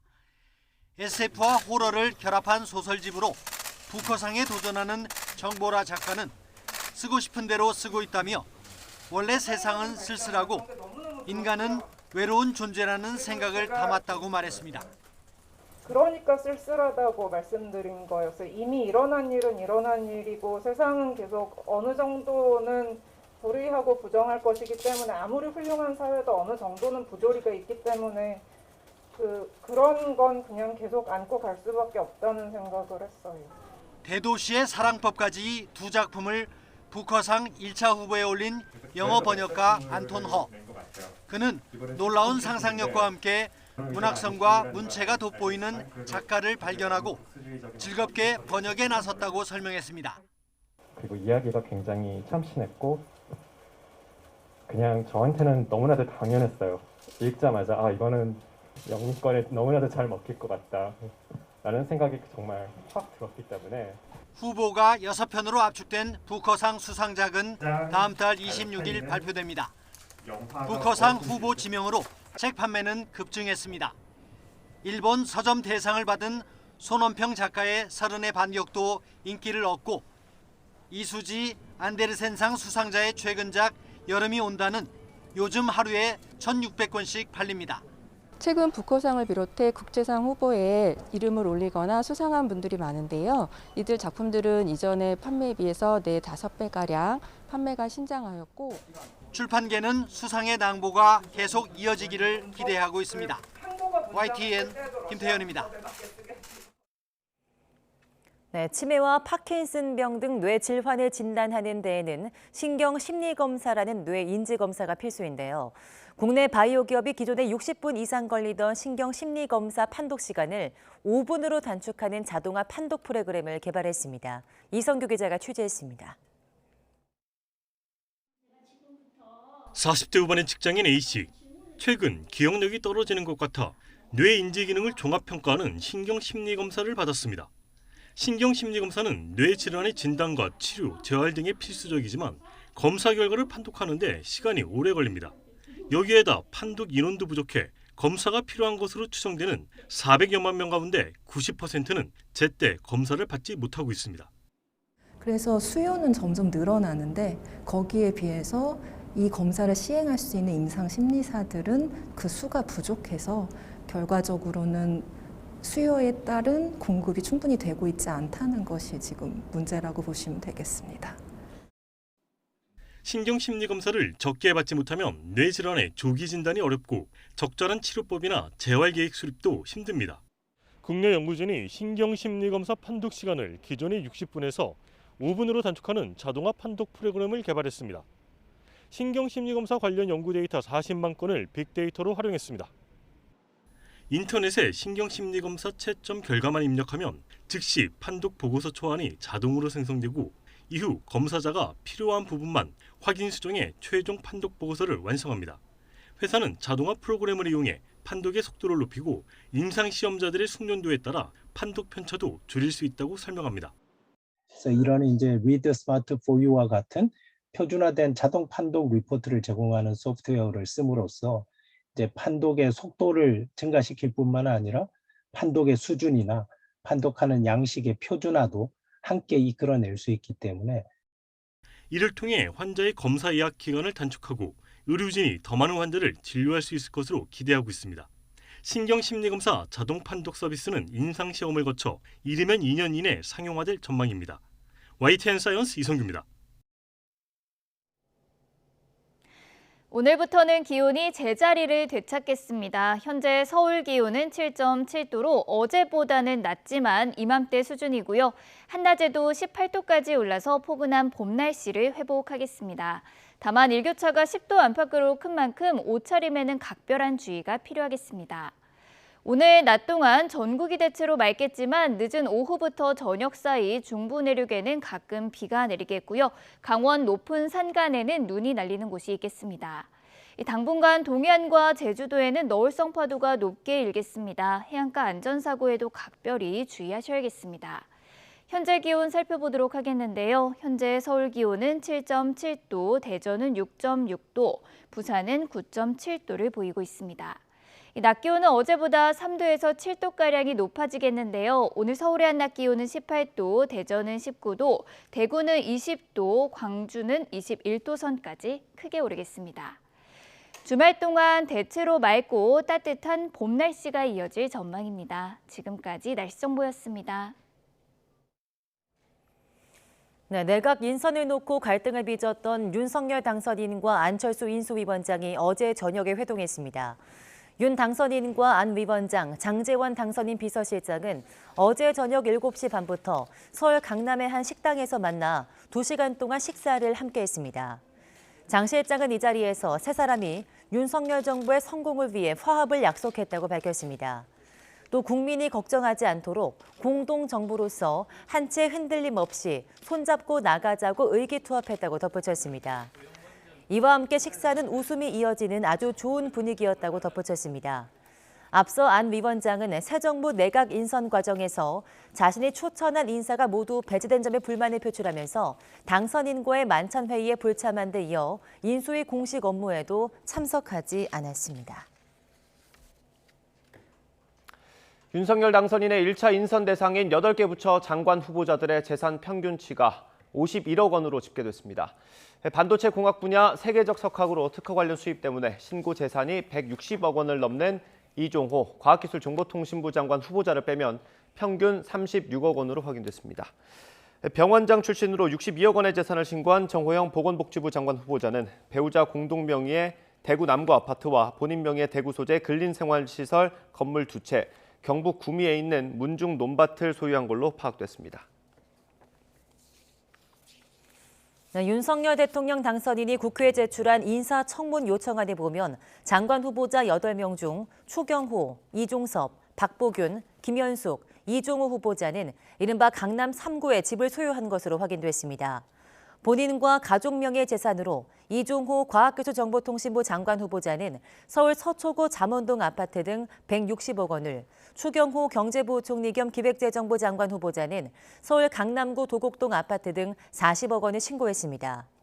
또 김현숙 여성가족부 장관 후보자는 서울 서초구 아파트 등 44억 원을, 박보균 문화체육관광부 장관 후보자는 서울 강남구 개포동 아파트 등 29억 원을, 이종섭 국방부 장관 후보자는 서울 송파구 잠실 아파트 등 23억 원을 신고했습니다.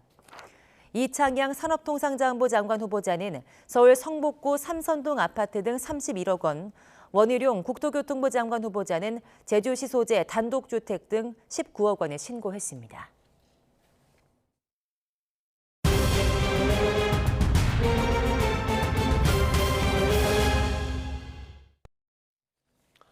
정부가 다음 주부터 사적 모임 인원과 식당, 카페 등의 영업시간 제한을 완전히 해제하는 등 사회적 거리두기 조치 대부분을 풀 전망입니다. 정부는 코로나19 신규 확진자 감소세가 뚜렷하고 거리두기 효과가 거의 없는 점을 들어서 다음 주부터 사적 모임과 다중이용시설 영업시간 등 관련 제한을 없애기로 가닥을 잡은 걸로 알려졌습니다. 거리두기가 해제되면 인원에 제한 없는 모임이 가능하고 식당 등은 24시간 영업할 수 있습니다. 공연과 스포츠 대회 등도 인원 제한이 없어지고 실내 영화관, 공연장에서 마스크를 벗고 음식물을 먹는 것도 허용될 예정입니다. 야외 마스크 착용 의무 해제 시점은 대통령직 인수위원회에서 마스크와 관련해 신중한 방역 해제를 주문함에 따라 계속 논의 중인 걸로 알려졌습니다. 정부는 거리두기 조정안을 오늘 오전 중대본 회의에서 최종적으로 확정하고 브리핑을 통해서 세부 내용을 발표합니다. 방역당국은 코로나19 유행 정점이 완전히 지났다고 평가했습니다. 다만 백신 접종 이후 시간이 지나서 면역력이 떨어진 고령층의 감염 우려가 크다면서 4차 접종을 거듭 당부했습니다. 이형원 기자입니다. 신규 환자는 이틀째 10만 명대로 전날보다 4만여 명, 일주일 전 같은 요일과 비교하면 7만 명 넘게 줄었습니다. 주간 하루 평균 확진 규모로 보면 전반적인 감소세를 더 쉽게 확인할 수 있습니다. 지난달 셋째 주 평균 환자는 40만 5천 명에 육박해 정점에 달했는데 이달 첫째 주는 21만 명대로 46% 줄었습니다. 특히 이번 주 평균 환자는 16만여 명으로 지난 2월 말과 비슷한데 정점 때와 비교하면 60%나 급감했습니다.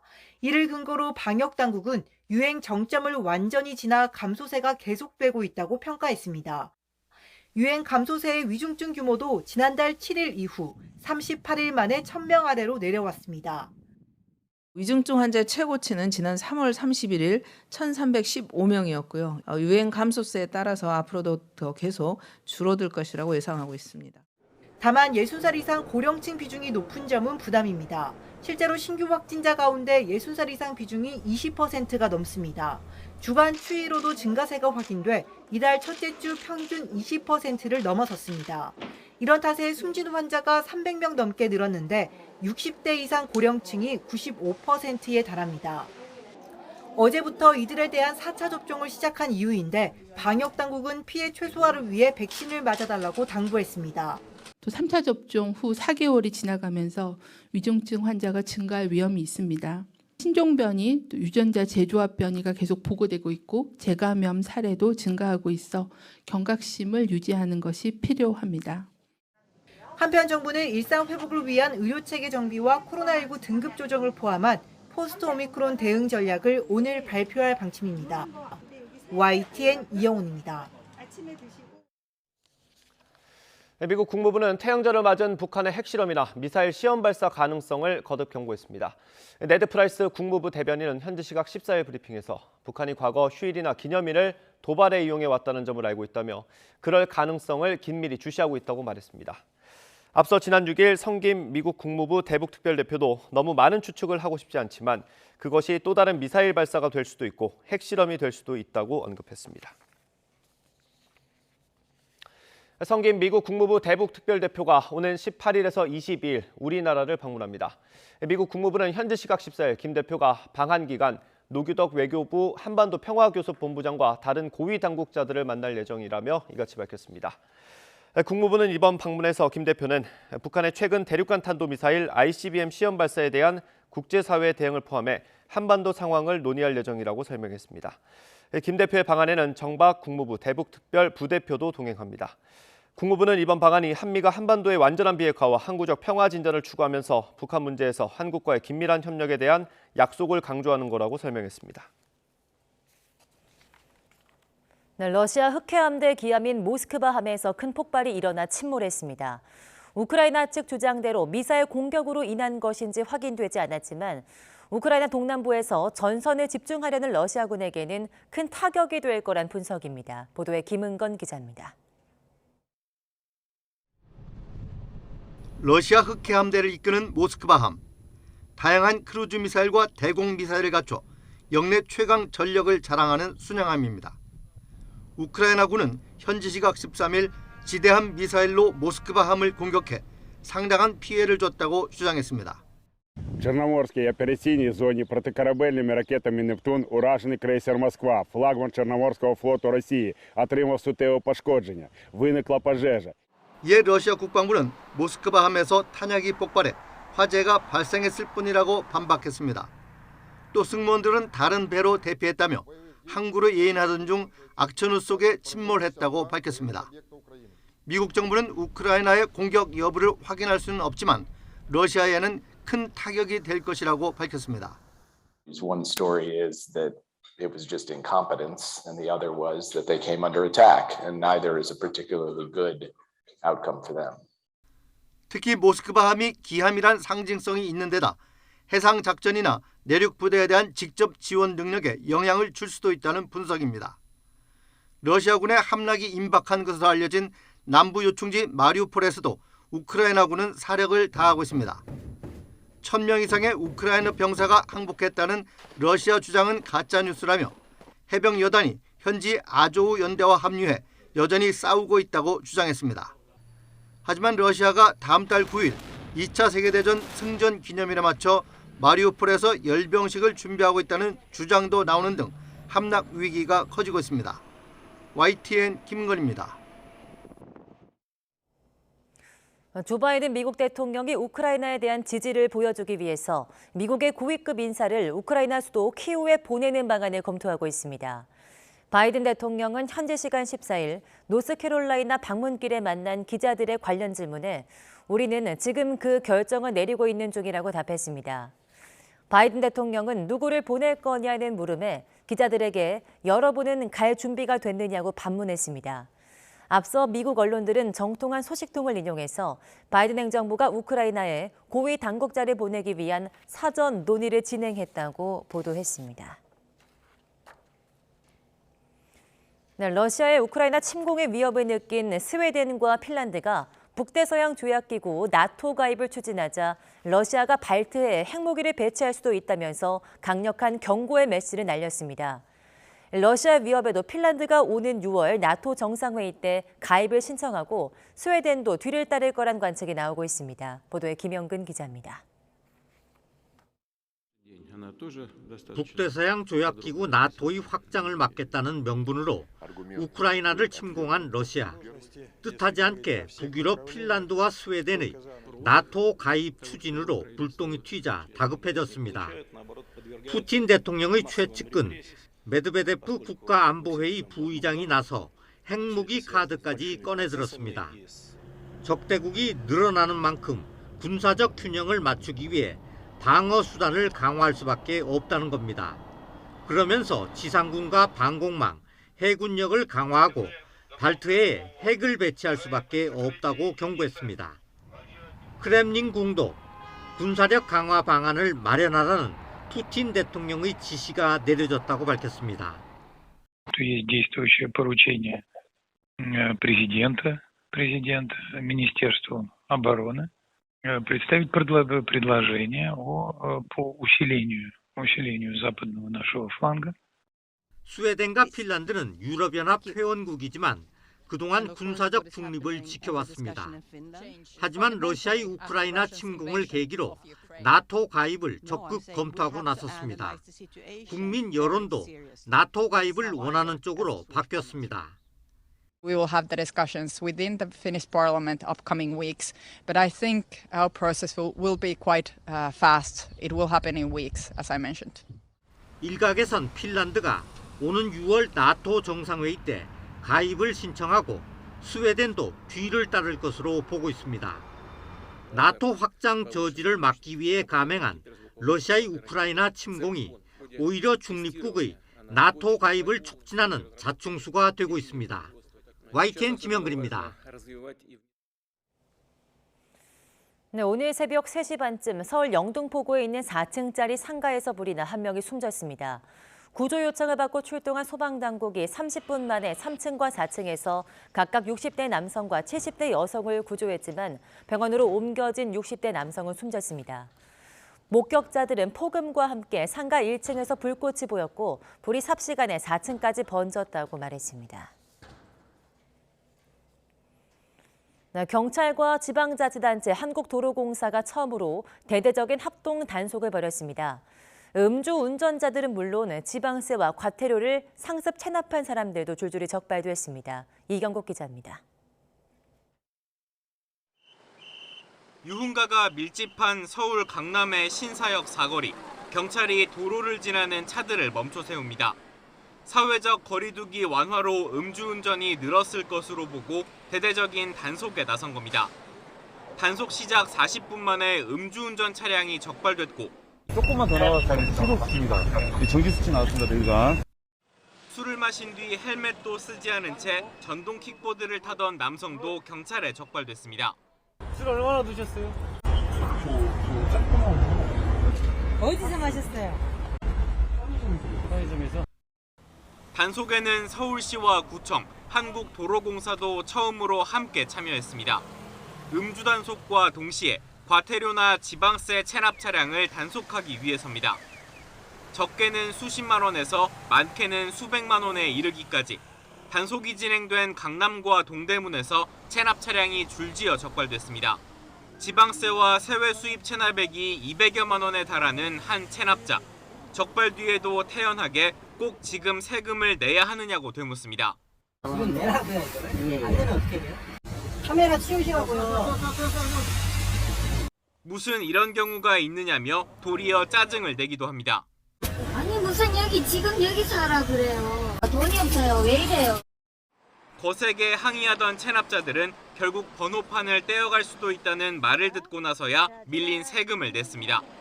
2시간 동안 진행된 단속에서 모두 합해 10여 명의 체납자가 단속됐습니다. 오늘과 같은 대규모 합동단속은 처음인 것 같습니다.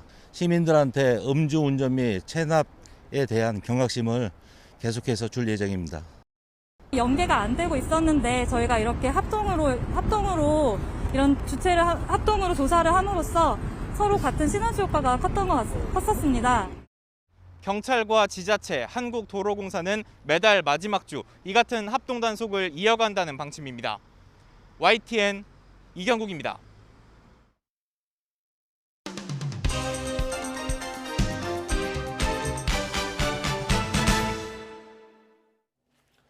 네, 4월 15일 금요일입니다. 오늘도 아침 신문 살펴보겠습니다. 이현웅 아나운서 나와 있습니다. 어서 오십시오. 안녕하십니까? 네, 오늘 첫 번째 소식 보겠습니다. 네, 안철수 인수위원장 관련 소식이네요. 어제 하루 종일 인수위원장 찾으러 다니라고 기자들이 좀 바빴을 것 같습니다. 예, 도대체 어디 간 거야? 뭐 이런 얘기들 나왔을 것 같은데 네. 안철수 위원장이 어제 공식 회의에도 나오지 않았고 또 종일 보이지 않았습니다. 네. 조선일보와 경향신문에 나온 이 사진들 먼저 보시면요. 지금 빈 의자 자리가 나와 있는데 바로 안철수 위원장의 빈 자리입니다. 그동안 내각 인선 과정에서 갈등이 표출됐다 이런 분석들이 많지 않았습니까? 예. 거기다가 공동정부 구상은 이제 물 건너가고 안 위원장이 거취까지 고민하는 것 아니냐 뭐 이런 분석까지도 나오고 있는 시점이었습니다. 자, 그런데 어제 저녁 윤석열 당선인과 안 위원장이 만났다는 소식이 급하게 전해졌습니다. 예. 공동정부의 의지를 다시 확인하는 자리였다라는 평가가 나오고 있고요. 결과적으로는 경향신문에 나온 제목처럼 안 위원장의 하루 동안의 파업을 윤 당선인이 수습한 상황이다 이렇게 볼 수 있겠습니다. 예. 경향신문은 다만 이미 1기 내각을 다 채웠고 또 윤 당선인은 개파를 고려하지 않는다라는 언급을 했기 때문에 뭐 향후에 있을 대통령실 참모진 인사라던가 공공기관 인사 등에서 이 안철수계에 대한 배려가 있을지는 여전히 미지수다 이렇게 보고 있었습니다. 예. 아직 당사자 얘기가 안 나왔으니까 안철수 위원장 오늘 출근하면 어떤 얘기를 할지 들어봐야 될 것 같습니다. 예. 다음 기사 보겠습니다.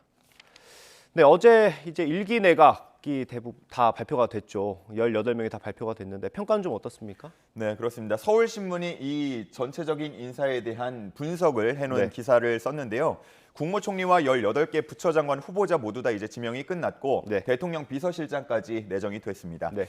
이 18개 부처 장관 가운데 서울대 출신이 절반 9명이었습니다. 네. 그리고 출신지로 따지자면 권역별로는 영남이 7명으로 가장 많았다고 하고요. 또 여성 후보자는 3명이었는데 이 신문은 문재인 정부 1기 내각 때 5명이었던 것과 비교해서 좀 비율이 낮다라고 쓰기도 했습니다. 예. 또 장관 후보자들의 평균 연령을 따지기도 했는데요. 59.94세로 예. 나왔다고 합니다. 정말 뭐 깻잎 한 장 차이로 60살을 넘기지 않은 모습이었는데 네. 이 18명 가운데 60대가 11명이었다고 하고요. 40대는 딱 1명 한동훈 후보자가 있었습니다. 네. 이 서울신문은 전체적인 인선 기조를 서육남 이렇게 정리를 했는데요. 서울대 출신 60대 남성이 주를 이뤘다라고 평가했습니다. 네. 뭐 앞서 살펴본 것처럼 유일한 40대가 한동훈 법무부 장관 후보자입니다. 다음 신문 볼까요? 40대 후보자가 한 명이기 때문에 좀 주목받을 만한데 좀 다른 방향으로 파장이 있는 것 같아요. 그렇습니다. 뭐 한동훈 후보자 지명 관련해서 후속 기사들이 지금 며칠째 나오고 있는 상황인데 네. 한국일보는 한동훈 후보자의 깜짝 발탁을 검수완박과 좀 밀접하게 연관이 있다 이렇게 분석을 하고 있었습니다. 네. 검수완박 법안이 통과가 되더라도 법무부 장관 자격으로 특검을 발동하게 되면 이른바 뭐 대장동 사건, 산업부 블랙리스트 사건, 월성원전 경제성 평가 조작 의혹 등을 모두 다 수사할 수 있다 이렇게 보고 있었습니다. 네. 이 상설특검법은 국회 동의를 받지 않아도 되기 때문인데요. 그러다 보니까 한 검찰 관계자는 검수완박이 한동훈 후보자를 호출한 모양새가 됐다 이렇게 평가를 했다고 합니다. 예. 또 꼭 특검이 아니더라도 검찰로부터 이제 가져오게 될 6대 범죄 수사권을 뭐 어딘가는 주게 되지 않겠습니까? 예. 뭐 중수청 같은 얘기들 나오고 있는데 이런 기관들이 법무부의 영향권에 들어오게 된다면 사실상 한 후보자의 지명은 검수완박에 대한 대비 수준이 아니라 검수완박을 완벽하게 무력화할 수 있는 카드다. 이런 분석도 나오고 있다고 합니다. 예. 한편 이 기사에서는 윤 당선인이 한 후보자를 정치적 후계자로 키우기 위해서 이 자리에 임명했다. 뭐 이런 내용도 나왔고요. 예. 청문회를 거쳐서 임명이 되게 된다면 6월에 검찰의 역대급 물갈이 인사가 단행될 것이다라는 전망도 함께 싣고 있었습니다. 네, 뭐 어떤 후보자보다 혹독한 검증이 있을 것 같고요. 다음 기사 보겠습니다. 검증, 언론의 검증도 계속 지금 진행이 되고 있는데 특히 정호영 복지부 장관 후보자 얘기가 기사로 많이 나오고 있습니다. 그렇습니다. 뭐 이른바 아빠 찬스에 대한 얘기가 계속해서 나오고 있죠. 네. 자녀들이 정호영 후보자 재직 당시 경북대 의대에 편입했다는 점도 지적이 되고 있고 네. 또 그 당시에 새로운 전형이 신설이 됐다가 폐지됐던 점, 또 그 경북대 병원에서 봉사활동을 하면서 이른바 스펙 쌓기를 했다라는 의혹 등이 주로 지적이 되고 있습니다. 네. 그런데 이 경향신문에서는요. 정호영 후보자의 아들 정모 씨의 의대 편입 자기소개서를 들여다봤는데요. 네. 이 정모 씨의 자기소개서에서는 유력 학술지에 등재된 논문을 소개하면서 선배들이 놀랄 만한 아이디어를 제안했다. 연구실의 심부름꾼이 아닌 연구원으로서 당당히 참여했다. 뭐 이런 내용들이 기술이 돼 있었습니다. 예. 그런데 이에 대해서 해당 논문의 공동 저자로 참여한 관계자가 이제 의견을 내비쳤는데요.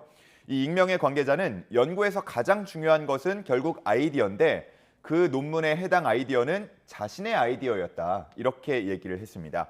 즉, 정 후보자 아들이 자소서에 기재한 내용은 다소 부풀려진 내용이 있다. 뭐 이런 지적인데요. 예. 뭐 그러면서도 실제 논문 작성에 그 아들 정모 씨가 많이 참여를 했고 굉장히 똑똑한 학생이었다라는 내용도 함께 덧붙였습니다. 예. 그리고 당시에 정 씨의 아버지가 정 후보자라는 사실은 알지 못했다 이렇게 언급한 내용도 있었습니다. 예, 그렇군요. 이건 조금 더 취재하고 또 해명이 있어야 될 것 같습니다. 그렇습니다. 다음 기사 보겠습니다. 어제 고용노동부 장관 후보자가 발표가 됐는데 신문들 평가 어떤지 궁금하네요. 네, 한겨레 신문에 나온 내용 보면서 정리를 해드리겠습니다.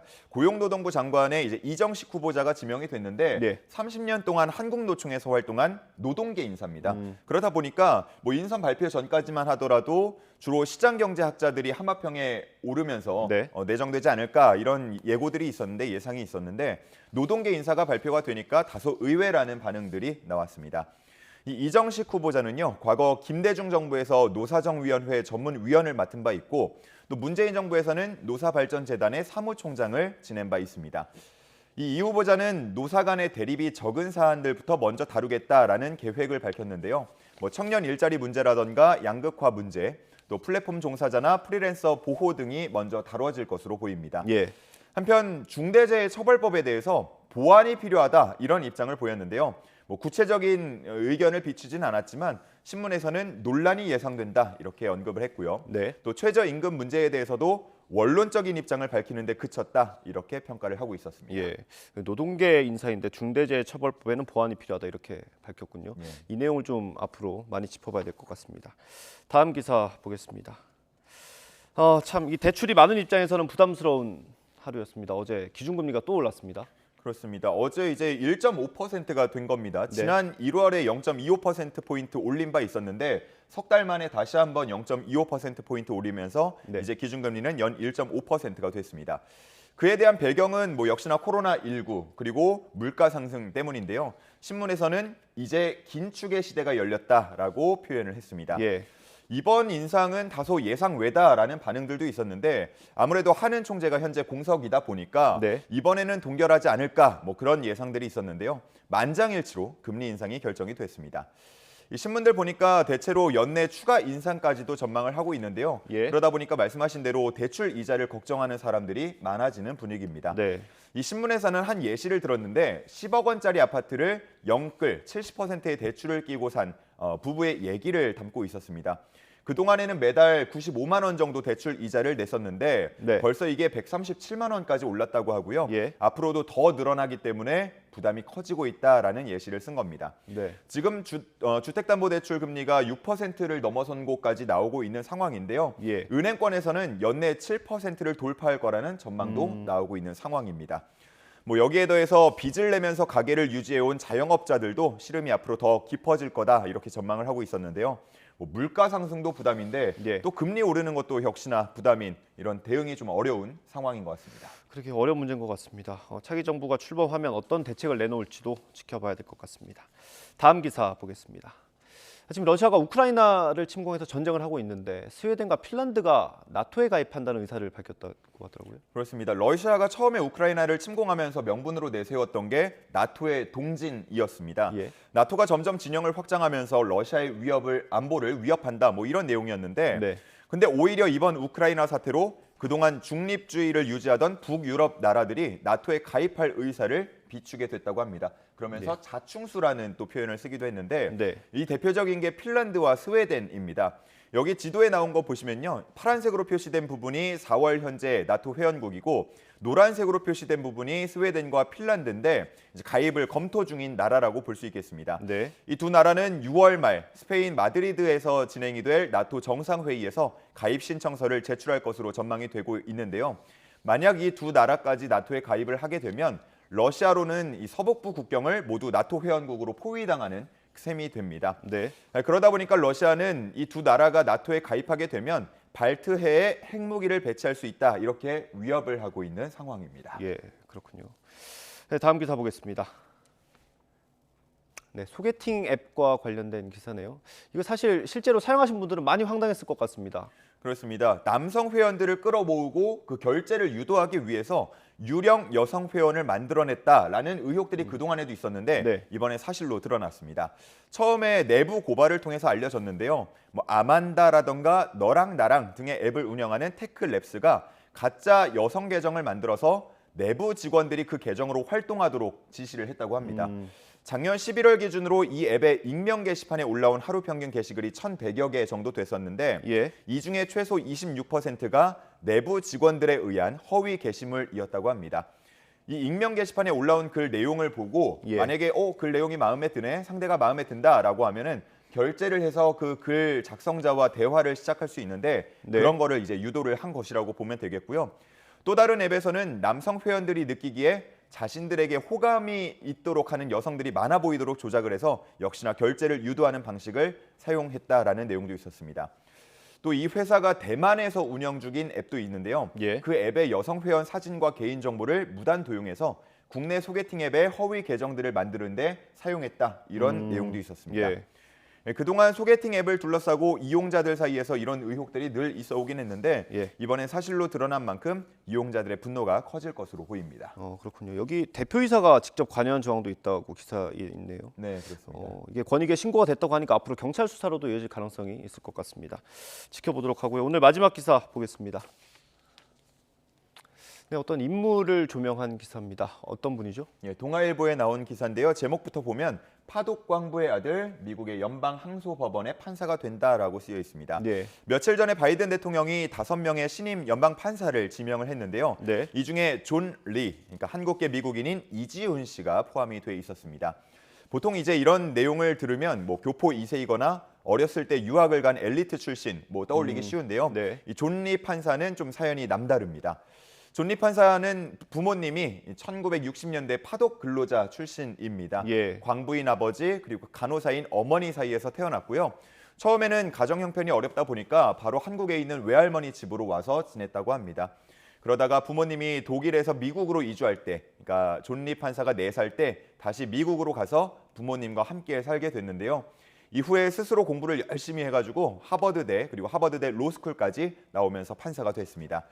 이 과거 인터뷰 내용을 보니까요. 부모님이 법적인 문제를 겪는 걸 보면서 법의 역할에 대해서 생각하게 됐고 모든 사람을 동등하게 대우하는 판사가 되겠다 이렇게 말한 바 있다고 하는데요. 네. 중요한 역할이 주어진 만큼 그 마음을 잃지 않고 계속 이렇게 역임을 했으면 좋겠습니다.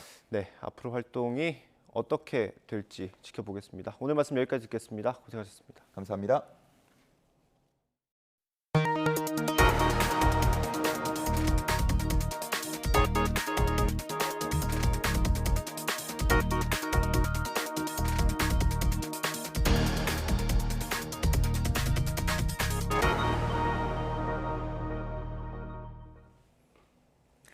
네, 오늘 새벽 서울 영등포구에 있는 4층짜리 상가 건물에 폭음과 함께 큰 불이 나 1시간 반 만에 꺼졌습니다. 이 불로 한 명이 숨졌고 한 명이 병원으로 옮겨졌습니다. 현장에 취재 기자 나가 있습니다. 황보혜경 기자. 네, 서울 영등포구에 있는 화재 현장에 나와 있습니다. 네, 지금 불은 다 꺼진 것 같은데요. 피해 상황 전해주시죠. 네, 날이 밝으면서 밤사이 화재 피해가 고스란히 드러났습니다. 지금 제 뒤로 새까맣게 타버린 건물 모습이 보이실 텐데요. 유리창이 모두 깨져서 안이 훤히 들여다 보이는데 내부가 새까맣게 타서 원래 모습을 알아보기 힘듭니다. 현재 소방당국과 경찰이 화재 원인을 조사하고 있습니다. 서울 영등포구에 있는 4층짜리 상가 건물에서 불이 난 건 오늘 새벽 3시 반쯤입니다. 이 시청자 제보 영상을 보면 1층 식당 쪽에서 폭음과 함께 불이 나 삽시간에 건물 전체로 번지는 모습인데요. 큰 화염과 함께 검은 연기가 높게 솟구치면서 소방당국은 신고도 빗발쳤습니다. 소방당국이 30분 만에 큰 불길을 잡았고 1시간 반 만에 불은 완전히 꺼졌습니다. 불이 났을 당시 건물 3층과 4층엔 각각 1명이 살고 있었는데요. 불이 난 시각이 한밤중인데다 불이 계단을 타고 위층으로 번지면서 미처 대피하지 못한 거로 보입니다. 소방당국은 3층 사교 댄스실 방 안에서 60대 남성을 구조했지만 결국 숨졌습니다. 4층 옥탑방에서 구조된 70대 여성은 연기를 마셔 병원으로 옮겨졌습니다. 화재 진압 과정에서 소방대원 1명도 다쳤습니다. 목격자들은 1층 식당에서 부탄가스가 터지는 것 같은 폭음과 함께 전기불꽃이 튀면서 불이 번졌다고 말했습니다. 불이 난 상가는 벽돌 건물로 화재에 취약한 샌드위치 패널은 아니지만 1976년도에 사용 승인을 받은 건물이라 스프링클러와 같은 소방시설 설치 대상이 아닌 거로 확인됐습니다. 소방당국은 1층 식당 쪽에서 전기압선 등으로 불이 났을 가능성이 있다고 보고 경찰과 함께 정확한 화재 원인을 조사하고 있습니다. 지금까지 서울 영등포구 화재 현장에서 YTN 황보혜경입니다. 네, LG가 선두 SSG의 프로야구 개막 최다 11연승 신기록 도전을 가로막았습니다. LG는 잠실 홈경기에서 홍창기의 2타점 활약 등에 힘입어 5대1로 승리해 SSG를 2게임 차로 추격했습니다. NC는 에이스 루친스키가 출격하고도 5연패를 막지 못했고 삼성은 끌려가던 6회 대거 6득점해 한화의 역전승을 거두었습니다. 기아 양현종은 롯데전에서 역대 최연소 2000이닝을 소화했지만 또다시 첫 승에 실패했습니다. 네, 2년 넘게 중계로만 볼 수 있었던 골프 대회 문이 활짝 열렸습니다. 오랜 기다림 끝에 대회장을 찾은 갤러리들은 곳곳에서 활기를 불어넣었습니다. 이지은 기자가 현장에 다녀왔습니다. 올해 처음 출전한 지난해의 3관왕 박민지 선수의 티샷에 이어 LPGA에서 활약하는 김세용 선수가 등장하자 관중들의 박수가 쏟아집니다. 2019년 11월을 마지막으로 관중을 받지 않았던 골프대회의 문이 3년 만에 열렸습니다. 흐리고 쌀쌀한 날씨의 평일이지만 700명이 대회장을 찾았습니다. 곁에서 지켜보니까 선수와 직접 호흡을 하면서 저도 같이 플레이하는 것처럼 재밌게 봤습니다. 뜨거운 응원에 선수들도 기운을 얻습니다. 아무래도 버디를 하고 난 후에 저희가 그냥 너무 밍밍하게 이렇게 지나가는 것보다는 갤러리 분들의 환호와 박수 소리를 들으면서 지나간다면 좀 약간 아드레날린이랑 엔돌핀까지 나오면서 다음 홀의 버디로도 좀 이어질 수 있는 것 같아요. 저 같은 경우는 LPGA가 일단 갤러리 입장을 허용한 지가 좀 됐기 때문에 그렇게 어색하진 않았어요. 많은 분들이 오셔서 또 응원도 많이 해주시니까 아침에 추웠지만 더 힘내서 경기할 수 있었던 것 같아요. 갤러리들은 좋아하는 선수를 만나 추억을 남기며 즐거운 시간도 보냅니다. 고맙습니다. 네. 오랜만에 사인하니까 되게 좋네. 신기하다. 발발굽 받았어요. 행운의 상징. 감사합니다. 성큼 다가온 봄과 함께 날씨가 더 따뜻해지면 썰렁했던 그린도 코로나19 이전 모습을 조금씩 되찾을 것으로 보입니다. YTN 이지은입니다. 네, KLPGA 투어 메디일 한국일보 챔피언십 첫날 경기에서 김재희 선수가 행운의 홀인원을 기록해 1억 2천만 원 상당의 고급 승용차를 보상으로 받았습니다. 그런데 이 홀인원에는 생각지도 못했던 비밀이 하나 있었다고 하네요. 어떤 사연인지 함께 보시죠. 네, 파3 186야드 16번 홀, 김재희 선수가 8번 아이언을 잡았습니다. 티샷이 그린에 올라서 몇 미터를 고른 뒤 그대로 홀컵으로 빨려 들어갑니다. 네, 정말 기뻐하는 모습이죠. 이 홀에는 홀인원 상품으로 고급 매제 승용차가 걸려 있었는데요. 이 자동차의 가격은 무려 1억 2천만 원이라고 합니다. 이 대회 우승 상금이 1억 8천만 원, 2위 상금이 1억 1천만 원이니까 수입으로 따지면 김재희 선수 이미 2위 이상의 성적을 낸 셈이죠. 그런데 나중에 김재희 선수가 고백을 했는데요. 사실 자신의 프로 데뷔 첫 홀인원이 된 이 멋진 티샷이 글쎄 실수로 뒷땅을 친 거라고 합니다. 3년 만에 처음 갤러리 입장을 허용한 KLPGA 대회 첫날, 김재희 선수에게는 행운이 넘치는 하루였습니다.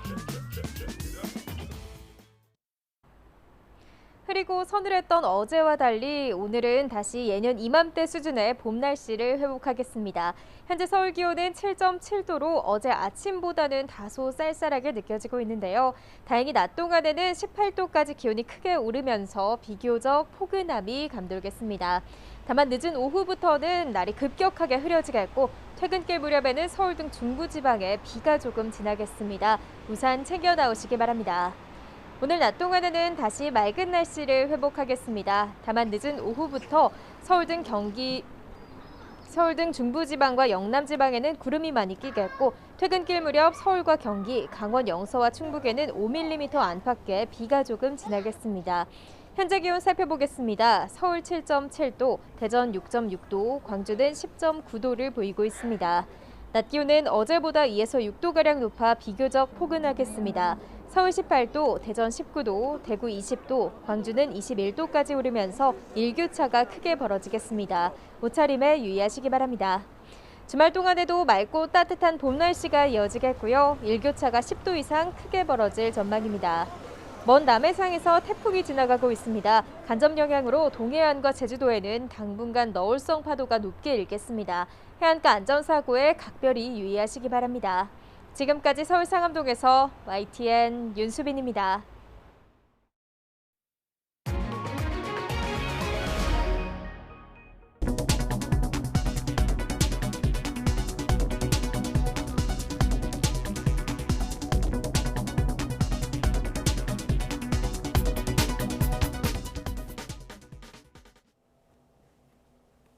이상으로 굿모닝 YTN 마치겠습니다. 잠시 후 YTN 24가 이어집니다. 시청해주신 여러분 고맙습니다.